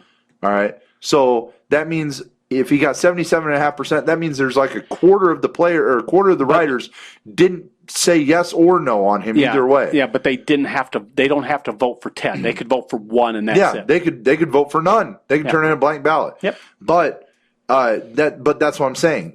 I mean, there was a quarter of them didn't vote for him at all. Right. But he got 71.6% of the vote. To me, how do you not get in on that? That's just ridiculous. If you're going up that far, eventually he's going to get in. Yeah. Tim Raines, 69.8%. Well, here's the thing, and that's always my question. How do you say one year he isn't a Hall of Famer, and the next year you say he is? Yeah, I don't like that at all. He's not playing. I think, first of all, the Hall of Fame voting is far too convoluted. What, you got like 400 baseball writers or whatever? And half those guys that don't even watch baseball anymore. Yeah. I mean, I think the most famous case was Dan Levitard, who wrote for Miami. Yeah, he wrote for Miami, the Miami newspaper. Miami Herald. Yeah, the Miami Herald for a short time, happened to cover sports, so he got a baseball vote. And then he quit writing for the Miami Herald. He still had a baseball vote up until I think it was like last year or whatever, and he gave the vote to somebody else. And then they took it away from him. And then they took it away from him, which they should, honestly, they should requalify these voters every year. I think so. I mean, let's or at least every so often. Why don't you bring in half a decade? Why don't you bring in the real beat writers? Why don't you bring? I mean, but here's the thing, do like what like the NFL, the NHL, have a committee. I mean, here's the thing. You have writers deciding this. You have writers that say, "Hey, Mr. Willis, I want to interview you. I don't have time for you, sir. I'm going to go take a shower now."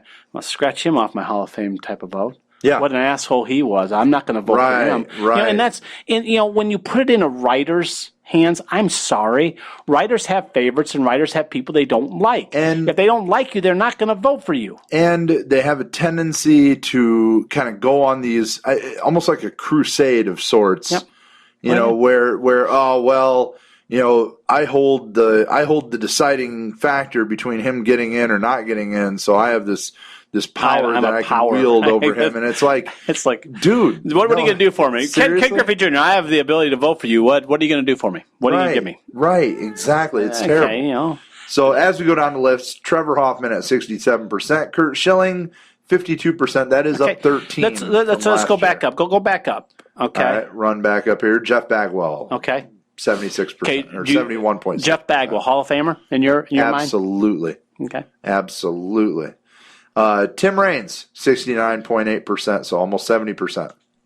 Hall of Famer? Up 15%. In your mind, Hall of Famer? I could see it. Probably not. Probably not a really strong candidate for the Hall of Fame, but I could see it. Here's the thing: when you have to go, to me, that's not a Hall of Famer. Okay. You should know right away, yes or no. Well, these next two I know about. Trevor Hoffman, yeah, definitely. Oh, I think Trevor Hoffman, yes. Kurt Schilling, absolutely. I'm a no. You're a no on Kurt Schilling. I'm a no. And why is that? Kurt Schilling had a couple of good years. Okay. Take a look at the body of the work. I don't think he was all that. I mean, his early Philadelphia years, he wasn't that great. Really? Yeah, you go back to the Red Sox. You go later years, he got better with age. Yes. Now let me bring this and this. You and I have differing opinions on PEDs and sports and so forth.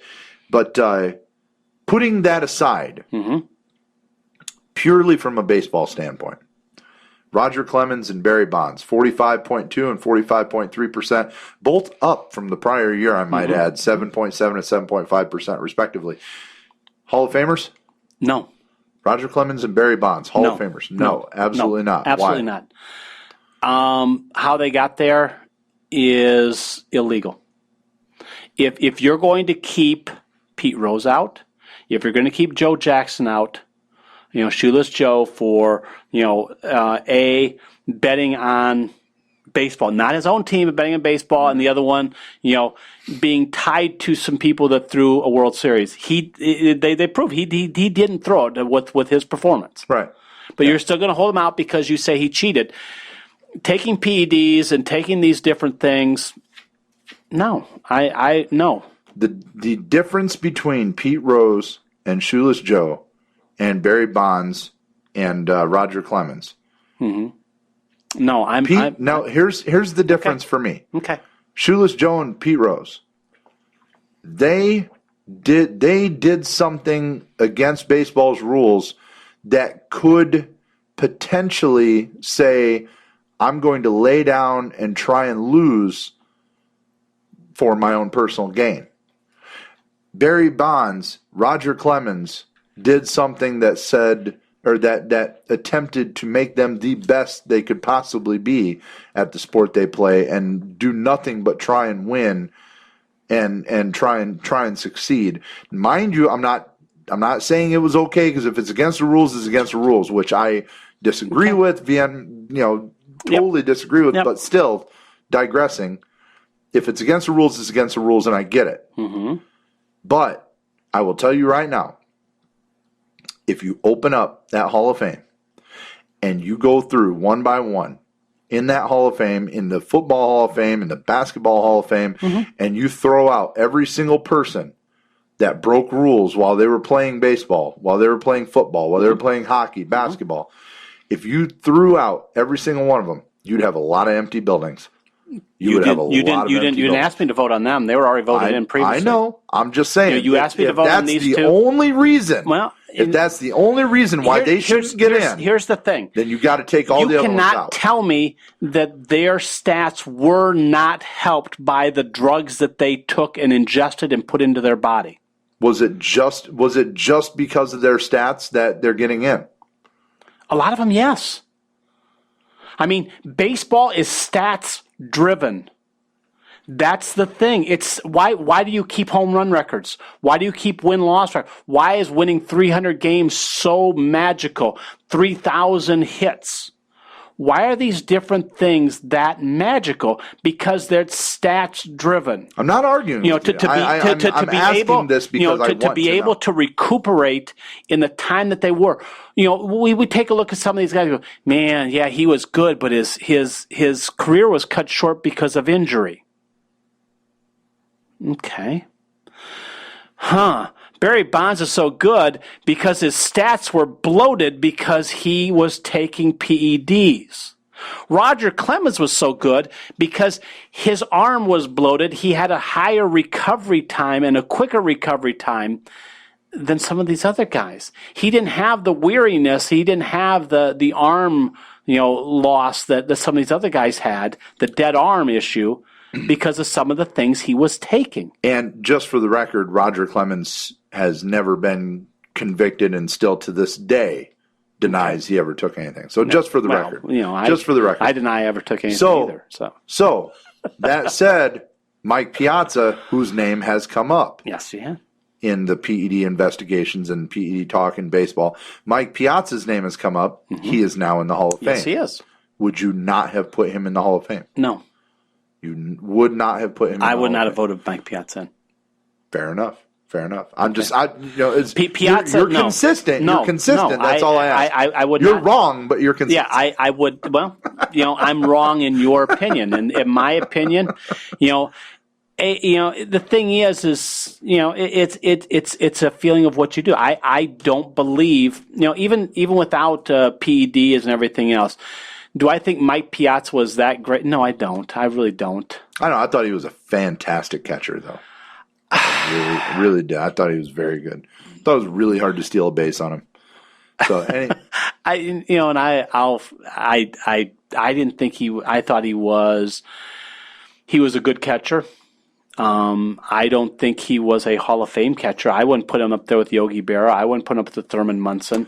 Yeah, but at the same time, that's one of those things that you have to ask yourself: Are you going to have a Yogi Berra every year? I mean, are you going to have a Joe DiMaggio every year? My wife would have voted for him because of his good looks. That's it. I mean, are you going to have a Babe Ruth every year? No, you're not. You're not. No, you got a Ken Griffey. You got a Ken Griffey Jr. But my point is this. So are you just going to put? Are you going to take the Hall of Fame? You're going to make it such an exclusive club that you have to have. Isn't a Hall of Fame godlike numbers to get in? Isn't a Hall of Fame supposed to be special? Isn't a Hall of Fame supposed to be special? Yes. Isn't it supposed to be for those players that transcended the game? Is it that what is in that maybe that they made the game for their time period? Mike Piazza didn't make the game. He went to the Mets. I didn't think he was that special. For maybe 4 or 5 years, maybe he was very, very good. But for his career, no, I didn't think he was that special. And he played first base the last 4 or 5 years of his career. So you're okay with, and we're going to end this with this because we're going to move on. Okay. So you're okay with Major League Baseball not putting anybody in the Hall of Fame versus the NFL, who puts 5 in every year no matter what. No, they put like 10 in every year, it seems like, yeah. What, in the NFL? Yeah. I thought it was like 5. But anyway. Whatever it is. But anyhow, you would rather put nobody in on a year. If there is no one that has the qualities to be in the Hall of Fame, no.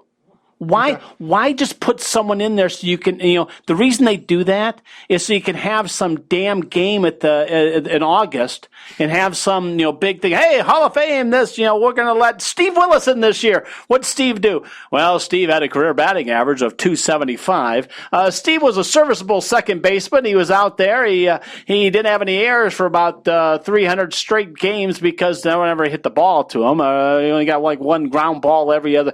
Which would be completely poorly played on the defense. If I'm playing second base, you hit the ball to me. I'm not going to field that thing. But you understand. I'll dive out of the way. I mean, when you have to start looking for people to put in, right? Then why the hell do you have a Hall of Fame?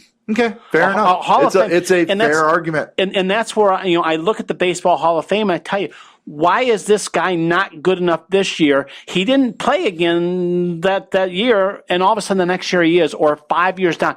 I can understand, okay, we have the old timers committee that will vote in an old timer that got like a Ron Santo that should have been in. But since that still pisses me off. But since the sports writers didn't like him, and like I said, I don't like how baseball does their Hall of Fame. I don't. I think it's bad. I think it's wrong. But the problem is that's the way it is. But how you can sit there and say that, this guy was good enough, this was not good enough this year, but 5 years down the line he was, that's wrong. I mean, either you're a Hall of Famer or you're not. And if you have to, like I said, when you sit there and go, well, yeah, if you have to do that, he's not. Fair enough. All right, we will be right back here in just a little bit. When we come back, we're going to give you our predictions for Wild Card Weekend. And like I teased at the beginning of the hour, what does Johnny Manziel and Robert Griffin III have in common? Going to tell you about that just on the other side of this. You're listening to Cheap Seats, XCRS Radio. Have you heard those two wacky guys, Chris and Ginn, on the Life is Art Also show? They share their favorite songs and their future favorites, too. They have live interviews with authors, comedians, artists, and musicians, and lots more. They also have a Word of the Week with Mad Dog Ho, the official lexicographer of Internet Radio. Tune in every Thursday, 6 p.m. on XERS.com.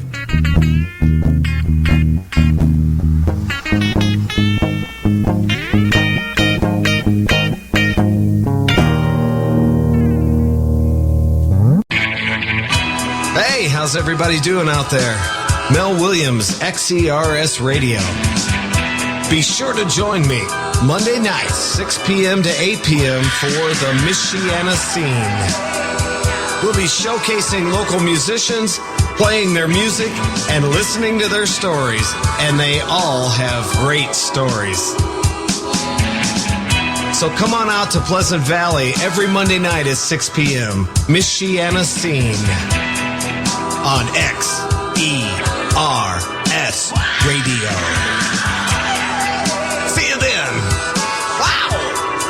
Monday nights. Where do you go when you're looking for great food, a cold drink, and some of the best local live music? I go to the Phoenix, located on the corner of Lincoln Way and Main Street in historic downtown Mishawaka. Thursday nights, it's open jam with $2 well drinks. Friday and Saturdays, there's always live music with no cover charge. Great food, cheap drinks, excellent service. The place to be is the Phoenix. Hey guys, it's the bartender for Rock Sports Bar and Grill in downtown Mishawaka, Indiana. Football season's upon us, and there's no better place to catch the game than Rock Sports Bar and Grill. Along with the best collection of memorabilia from your favorite sports greats to all the games on our big screens, Rock's has you covered. Our menu features something for everyone. Amazing sandwiches and wraps, and the best burgers around, including the Rockstar Overdose. It's 2 half-pound patties served with bacon, cheddar cheese, piled high with french fries. Make sure you got your cardiologist on speed dial for this one. Find us on Facebook to check out our daily food and drink specials that are sure to be great for your gut and easy on your wallet. We've got you covered in between game days too. Wednesday night is trivia night where you can match wits with your buddies for great prizes. And during football season, tailgate Thursdays featuring dollar dogs, tacos, and fries. And every weekend, Rock features great acoustic music from some of Michiana's finest artists. Come see why there's no better place to get your fan fix than Rock Sports Bar and Grill, located in the Yorktown Center Building in downtown Mishawaka. For those who come to Rocks, we salute you.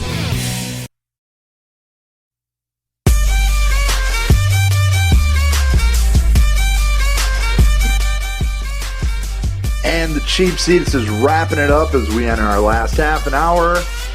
Bottom of the hour, time to check out what's going on around town this weekend at the Phoenix. If you are in the area, you might want to check out Members Only Friday. Saturday is Trouble Walking over at the Phoenix. If you're not watching the football games, you're heading over that way. God knows why. Cheers Pub, Romantic Rebel, Friday night, Saturday night. Annadale, Humanity Level, and Twisted Aversion are all going to be over at Cheers. 5-Star Dive Bar, Stevie Motts Friday, and Tyler Reeve on Saturday. So check it out. Check it out. Tomorrow night, don't have anything going on. Your team is not in the playoffs. Get on out City Limits Lounge. Have a little fun out there. Do some karaoke. Have DJ Will Travel be out there for your karaoke entertainment. Make sure you check that out. So, of course, the show is always brought to you live here every Saturday. If you missed it, you want to check it out again, Spreaker or iHeartRadio. Just go to either of those. Search the Cheap Seats. Of course, you can check out the fan page on Facebook, facebook.com, and search the Cheap Seats with Steve on Facebook. So, what does Johnny Manziel have in common with Robert Griffin III? Steve, Johnny Manziel and Robert Griffin III are both on teams in the NFL. But different teams. That much is certain. They're both quarterbacks. They both suck. Okay, so they've got a couple things in common. But now they both want to play for the same team. Rumor has it they both want to play for the Dallas Cowboys. Wow. Very interesting. Why? The way this turns out. Well, first of all, if you look at Dallas, I mean, it's not a secret that Tony Romo is a two-hand touch game in the backyard away from losing his career. I mean, really, one more injury, and I think he's pretty much going to be done. Right. So you are looking at a team that is in desperate need of a quarterback. I don't think either of these quarterbacks would be a great starting quarterback in that Cowboys offense. But they both want to go there. And Jerry Jones has not denied nor has he confirmed either of these rumors, but they are out there and they are going on right now, and we will watch as that develops. I think Johnny Manziel is gone in Cleveland. Oh, anyway. yeah. There's no way in the world they're hanging on to him. Didn't show up for a meeting, didn't show up for the game the last week of the season. Where was he at, though, Steve? Rumor has it he was in Las Vegas. With a blonde wig on with is what a they're saying. blonde wig on, some Cochise sunglasses, trying to blend in. I don't know what he tried to look like, but God, did you see the picture of it? Yes, I did. It was terrible. Like, wow, dude, It was come on, horrible. really? I mean, really, it looked like one of those crazy wig and sunglass getups the Beastie Boys used in the Sabotage dude, video. come It was on, awful. really?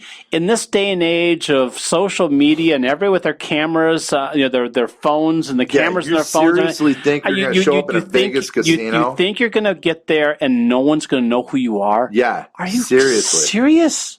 Really? yeah. How dopey are? Well, yeah, okay. That's a rhetorical question, there, isn't it? I mean, it's terrible too because I see what he can do on the field, what he's capable of doing. Remember him coming out? You were, he's going to be great, and I was the one saying, no, he's going to suck. He has the talent, the raw talent. I still disagree with you. He can't get out of his own way. No, he can't. He can't get out of his own way, and I see him. He doesn't want being.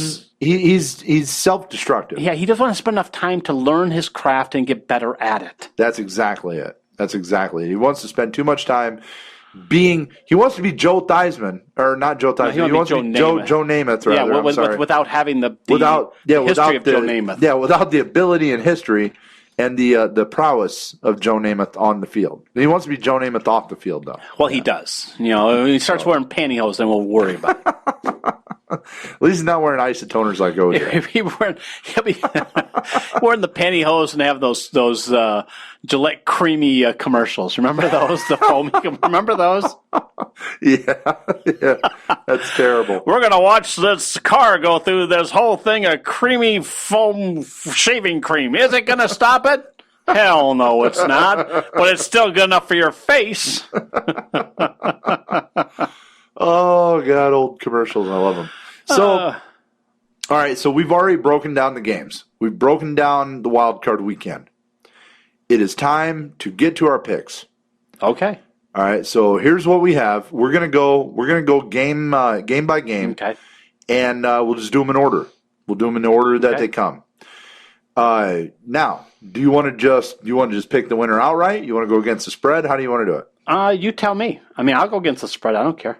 I don't know. I mean, we can do it. We can do both. I'll tell you what. We'll do both. We'll do Yeah, both. We'll go ahead and do our picks outright for the weekend right now, and then when we get done, one of us will look up the spread, and then we'll just go up the spread. So that means I got to look up the spread. There you go. That sounds good. Okay, because I know you aren't going to. No, you're right. So I'm going to get them wrong anyway. What do I care? So here we go. All right. So we're going to start with Kansas City, Houston. Okay. That is the first game on Saturday. Kansas City. Okay. I going into this game now, mind you, according to everything that I've seen coming up to today, all the road teams are the favorites. All the home teams are the dogs in all of these games. So Kansas City is the favorite in this game. Going into it, I like the Chiefs. I like what I like them being on the streak that they're on. I think they got hot at the right time and just carried it along all year. And they've lived up to every challenge since that Detroit game thus far. I like them standing up to this one more challenge. I don't know what's going to happen in the divisional playoffs, but in the wild card, I like Kansas City going into Houston and taking care of business. I agree with you. I think Kansas City takes this game. I don't see. I see Houston putting up a little bit of a fight, but I think the defense for Kansas City is just too strong, and I think that they're actually, like I said, I think they're going to score at least 10 points from the defense. All right, and then let's go to Pittsburgh, Cincinnati. That is at Cincinnati. This game is going to be, to me, this is going to be a fight, and they're just going to happen to play a football game in the middle of it somewhere. Okay, do you want some of the stats I got here? Some of the things before. For Pittsburgh, D'Angelo Williams is out. A.J. McCarron probable. Andy Dalton out.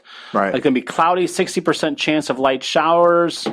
South wind, temp about game time 46. I like this. I like Pittsburgh in this game, and I like them in a close game. And the only reason I say that is because Pittsburgh I think Pittsburgh just wants it that much more. I don't know why I say I'm just gut instinct. I like Pittsburgh. I mean, this game, seriously, they play it 5 times in a row. You're gonna get damn near a split. It's gonna be 3-2. Somebody or somebody else. I mean, and it would be a toss up. Grab a coin. But I'm taking Pittsburgh because it's going to be so close. I have to take somebody. See, and I think it's going to be close too. And I'm just going to defer to my son who lives in Cincinnati, and I'm going to take the Who Dey, Cincinnati Bengals. I'll take Cincinnati them. Bengals. So you got the Bengals. I got the Steelers on that one. Both of us have Kansas City. Let's go to Seattle. Okay. At Minnesota. This is at Minnesota. You want the stats here? Go for it. Marshawn Lynch probable. Jimmy Graham out. Adrian Peterson probable. Mostly sunny west wind. Game time temp 3 degrees. Wind chill -10. No Jimmy Graham. I don't think that's going to be a big factor in this game. Marshawn Lynch playing but rusty. I think Minnesota has very little respect. Minnesota gets no respect even as the NFC North champions. They're still getting no respect. I think that card is still being used. I think that's going to ride them. Adrian Peterson has a big day. Minnesota wins. Wow. Okay. You got the hottest team on the NFC side playing against a team that's basically new to the playoffs. They haven't been in the playoffs in a couple of years. This is the first time for Teddy Bridgewater to get to the playoffs. They played a couple weeks earlier at Minnesota. Seattle took that pretty handily. I think that the defense of Seattle is just too strong. I don't see Minnesota getting out of their own ends. I don't see them getting out of their own shadow in this one. I think Seattle will take this game. I think it'll be a slugfest, but I think it's going to be about a 21-7, 24-10 game. I think it's going to be about a 14-point game. Okay. Then we go to the final game Sunday night. And here we go. And that's going to be Washington hosting the Green Bay Packers. There are no major casualties as far as players. Okay. Partly cloudy. Game time temperature 60 degrees. I really like the streak that the Redskins are on right now as far as their playability, not necessarily like a win or loss streak, just how they've played. And Kirk Cousins has his team fired up. I think the only hope Green Bay has is that the Washington defense just can't handle Aaron Rodgers and that passing game. I think Washington, though, gets up on Green Bay early. I think Green Bay's spirit is broken.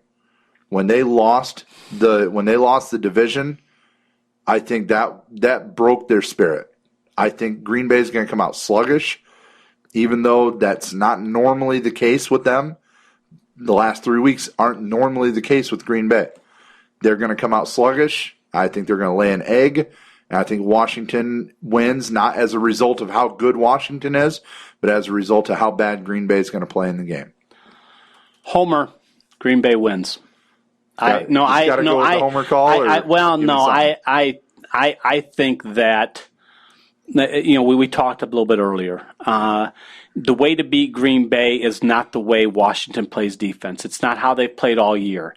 And if they play that way, Green Bay is going to look like the 6-0 team that they were the first 6 weeks of the season.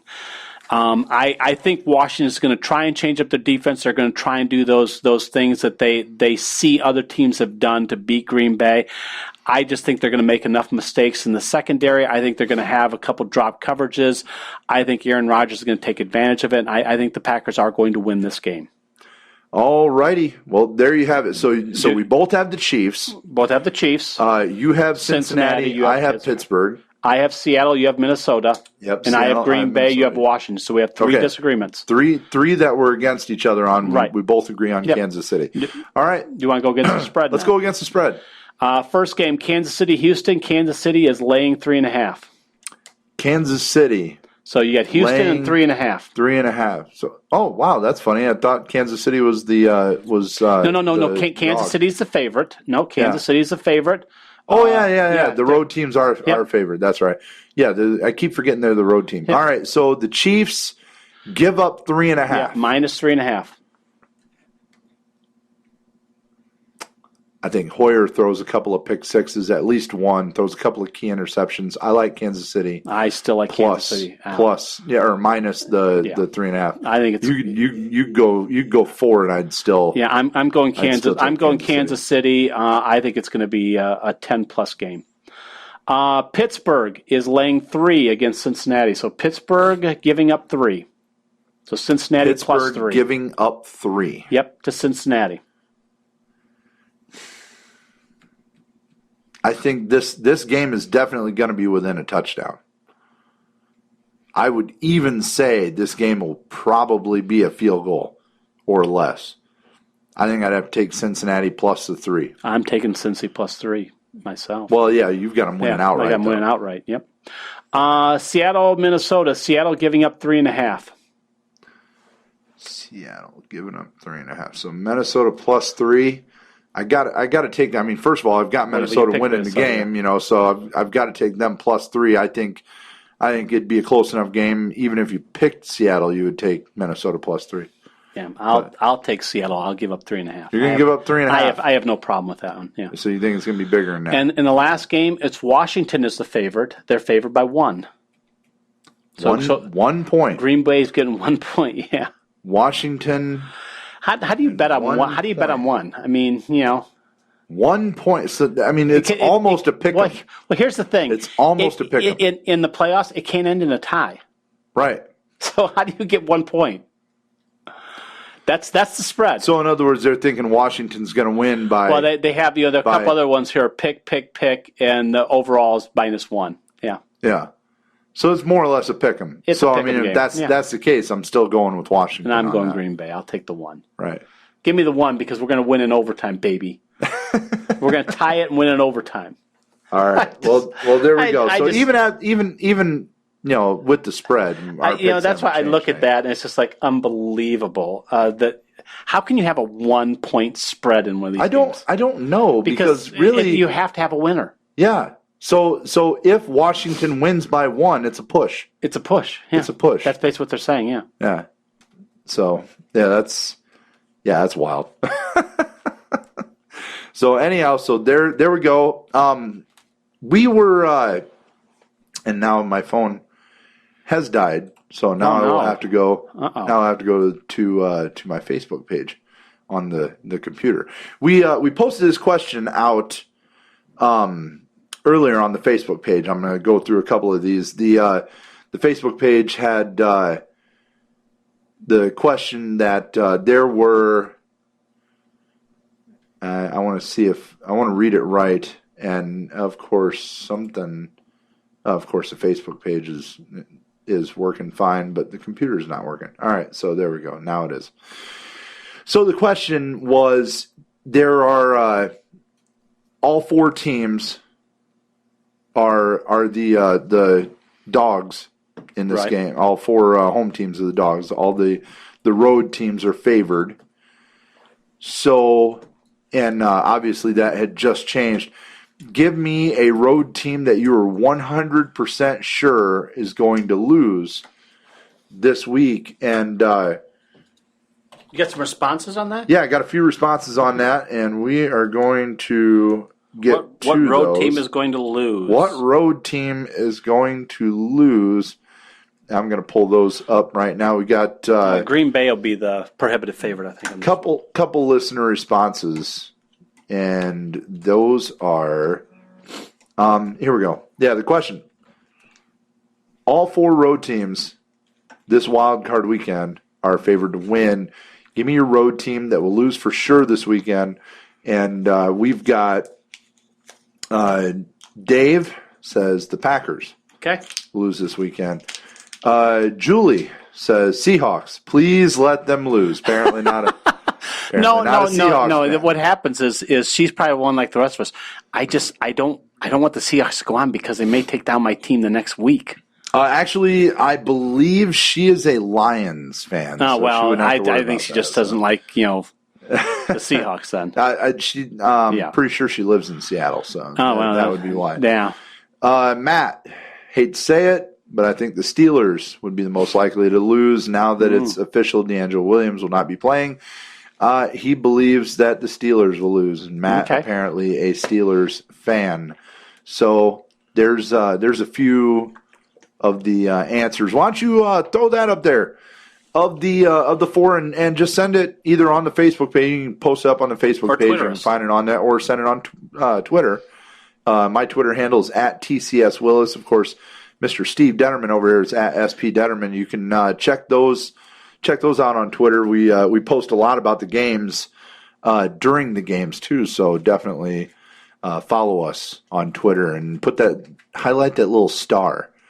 And and will pop up in your news feed with all of the stats and info that you could ever want. And when you get on there, do me a favor and put the hashtag Wildcard Weekend, all one word, Wildcard Weekend. So when you go on there and also hashtag cheap seats. Or that too. Yeah, you can hashtag cheap seats. Yeah, but cheap seats, man. Yeah. There you go. Hashtag cheap seats. So hashtag wildcard weekend, hashtag cheap seats. Give us your prediction. Yeah, your prediction. Who do you think? Who do you think the road favorite that will lose this weekend? The prohibited road favorite. Now we have to have one more topic before we get out of here. Yeah, go for it. Okay, and this is the topic that I think is very prevalent right now. Go for it. Powerball, $800 million. $800 million. Yes. That's a lot of money. Yes. That is a whole lot of money. Yes. When's Powerball drawing? I don't really play the lottery. Well, the thing is, I don't either, but I'm playing it. I play it when it gets up real high. Powerball is drawn. What is the point? Okay.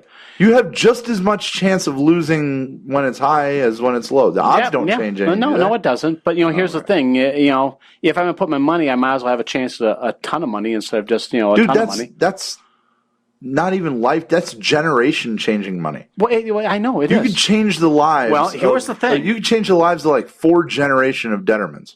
I agree with you. I want to see if I can find it here. But they had a list on Facebook. I found it of if you win the Powerball, the sports teams that you would be able to buy. Okay. And I'm trying to find that right now. And I'm guessing the Cleveland Browns would be one of them. No, you would not be able to afford any NFL team. Really? Really. Thank you, Jerry Jones. Yes. The NBA, I believe you'd be able to buy Milwaukee. The Sixers, probably. I believe Philadelphia, Minnesota, the LA Clippers. Sure. And I'm trying to think who else. I think that might be the NHL. You could buy almost every team. There are like 3 teams you couldn't buy. You could not buy the Blackhawks. You could not buy the Rangers. And I want to say Montreal and maybe Boston. They said the best bargain you get was the New York Islanders. You could buy the Islanders. The Islanders. Yeah. So. I mean, that would be the one that you could purchase. Baseball, you could buy Kansas City. You could buy the defending World Series champions. So I mean, can you imagine $800 million? That's where it's at right now. I think by the time it's drawn tomorrow, it'll be close to $1 billion. So we could have our first billionaire. Yeah. A lottery billionaire. Our first, that's what I mean, lottery billionaire. Right. Our first lottery billionaire. Yeah, I mean, and that's, it's unbelievable, and you say, well, why do you play? Well, here's the thing. You're definitely not going to win if you don't play. Sure. And yes, your chance of winning is, 1 in a million something. You have a better chance of being hit by lightning. You know what? People get hit by lightning. Right. Okay. Who knows? it could be that you picked those numbers and you picked the right ones and they came up and, here you are, you're now a billionaire. That'd be kind of cool. That'd be crazy. Ouch. Sorry. That's okay. It's only my ears. I don't need them anymore. It's your thing on your phone. Well, the screen protector. Well, I'm sorry. Yeah. Anyhow. Well, it's because it's a good screen protector. You want me to take it off for you? Yes, please. Please take that off, and don't lose that page, because you were discussing Powerball. I was. And one of the things that I had actually found, you have to have a really good screen. Yeah. Okay. Whatever. One of the things I found on the Powerball the other day, when they were talking about this, this reporter this is from Fox 5. She had actually ran into. She was in line with these people that were getting their Powerball tickets, and she asked this one young man, "If you win the Powerball, what would you spend it on?" And a lot of people say, "Well, I'd buy property and I'd invest it. I'd put a fund together for my kids." She asked one young man what he would spend his Powerball money on, and here was his epic response that has now gone viral. There it is. Do you want me to turn it up for you? Nope. I figured out what it was, and it's me. Hold on. I'm going to run this back. We're at the line where people are doing it the old-fashioned way. They're just filling out bubbles here. I want to turn some of these people around and ask you guys, sir, can I ask you what your lucky numbers are? I'm going to pick 14, 24, 2, 7, and 15. Those are your lucky numbers. Can I tell you do you know your chances of winning? Slim to none. Slim to none. You're right. Let me tell you, it's 1 out of 292 million. What do you think about that? I knew it. You knew it. Your numbers are lucky, though. Am I right? I hope so. Can I ask you, if you won all the money, what would you do with it? Bunch of hookers and cocaine. Oh, okay. There you go. Good. There you go. For a different answer. We were looking for a different answer. Of course, they were looking for a different answer. The guy's just being honest. That is epic. Are you serious? He can get himself a hooker and some cocaine. I mean, and with $1 billion, he can get a lot. Do you know your chances of winning? that was slim epic. to none. Slim to none. That's right. But hey, what would you do with it? Bunch of hookers and cocaine. There you go. There you go. Not what we were looking for. That's probably not the answer that we're looking for. Really. Bunch of hookers and cocaine. That is great. I'm going to buy myself a baseball team. That's what I'm going to do. I'm going to buy myself the South Bend Cubs. You would buy yourself the South Bend Cubs? No. If I won, I would do the thing of I would set up trust funds for my kids, and I'd make sure that they had everything that set up for the future. I'd set myself up for the future and have different things that would mature every year for the next 30 years or whatever. Right. But the thing I'd love to do, I'd love to just buy a big old RV and start traveling around. I'm there with you. I would enjoy that. And go and say, hey, I'm going to go out to Yellowstone. I'm going to spend 2-3 weeks here. Right. I'm going to do it right. I'll go down to the Grand Canyon. I'll spend a month here. Well, if you're going to spend 2 or 3 weeks in an RV, you know what you need for 2 or 3 weeks in an RV? What's that? The hookers and cocaine. Well, I don't think my wife would be too up on that one. I think she might disagree with you on that a little bit. I'll tell her though. You know what Willis told me to do? No, don't tell her that. You're gonna get me in all kinds. We're getting hookers and cocaine. Is that okay? I think Linda will be getting a call after that. Yeah, probably. Linda will just be asking why you didn't share.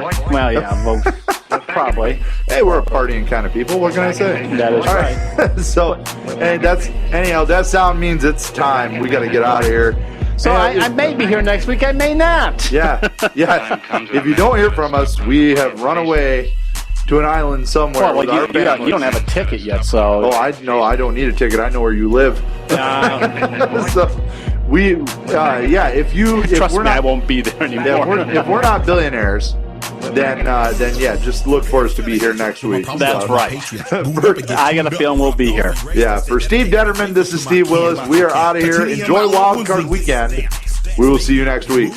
Have a good night.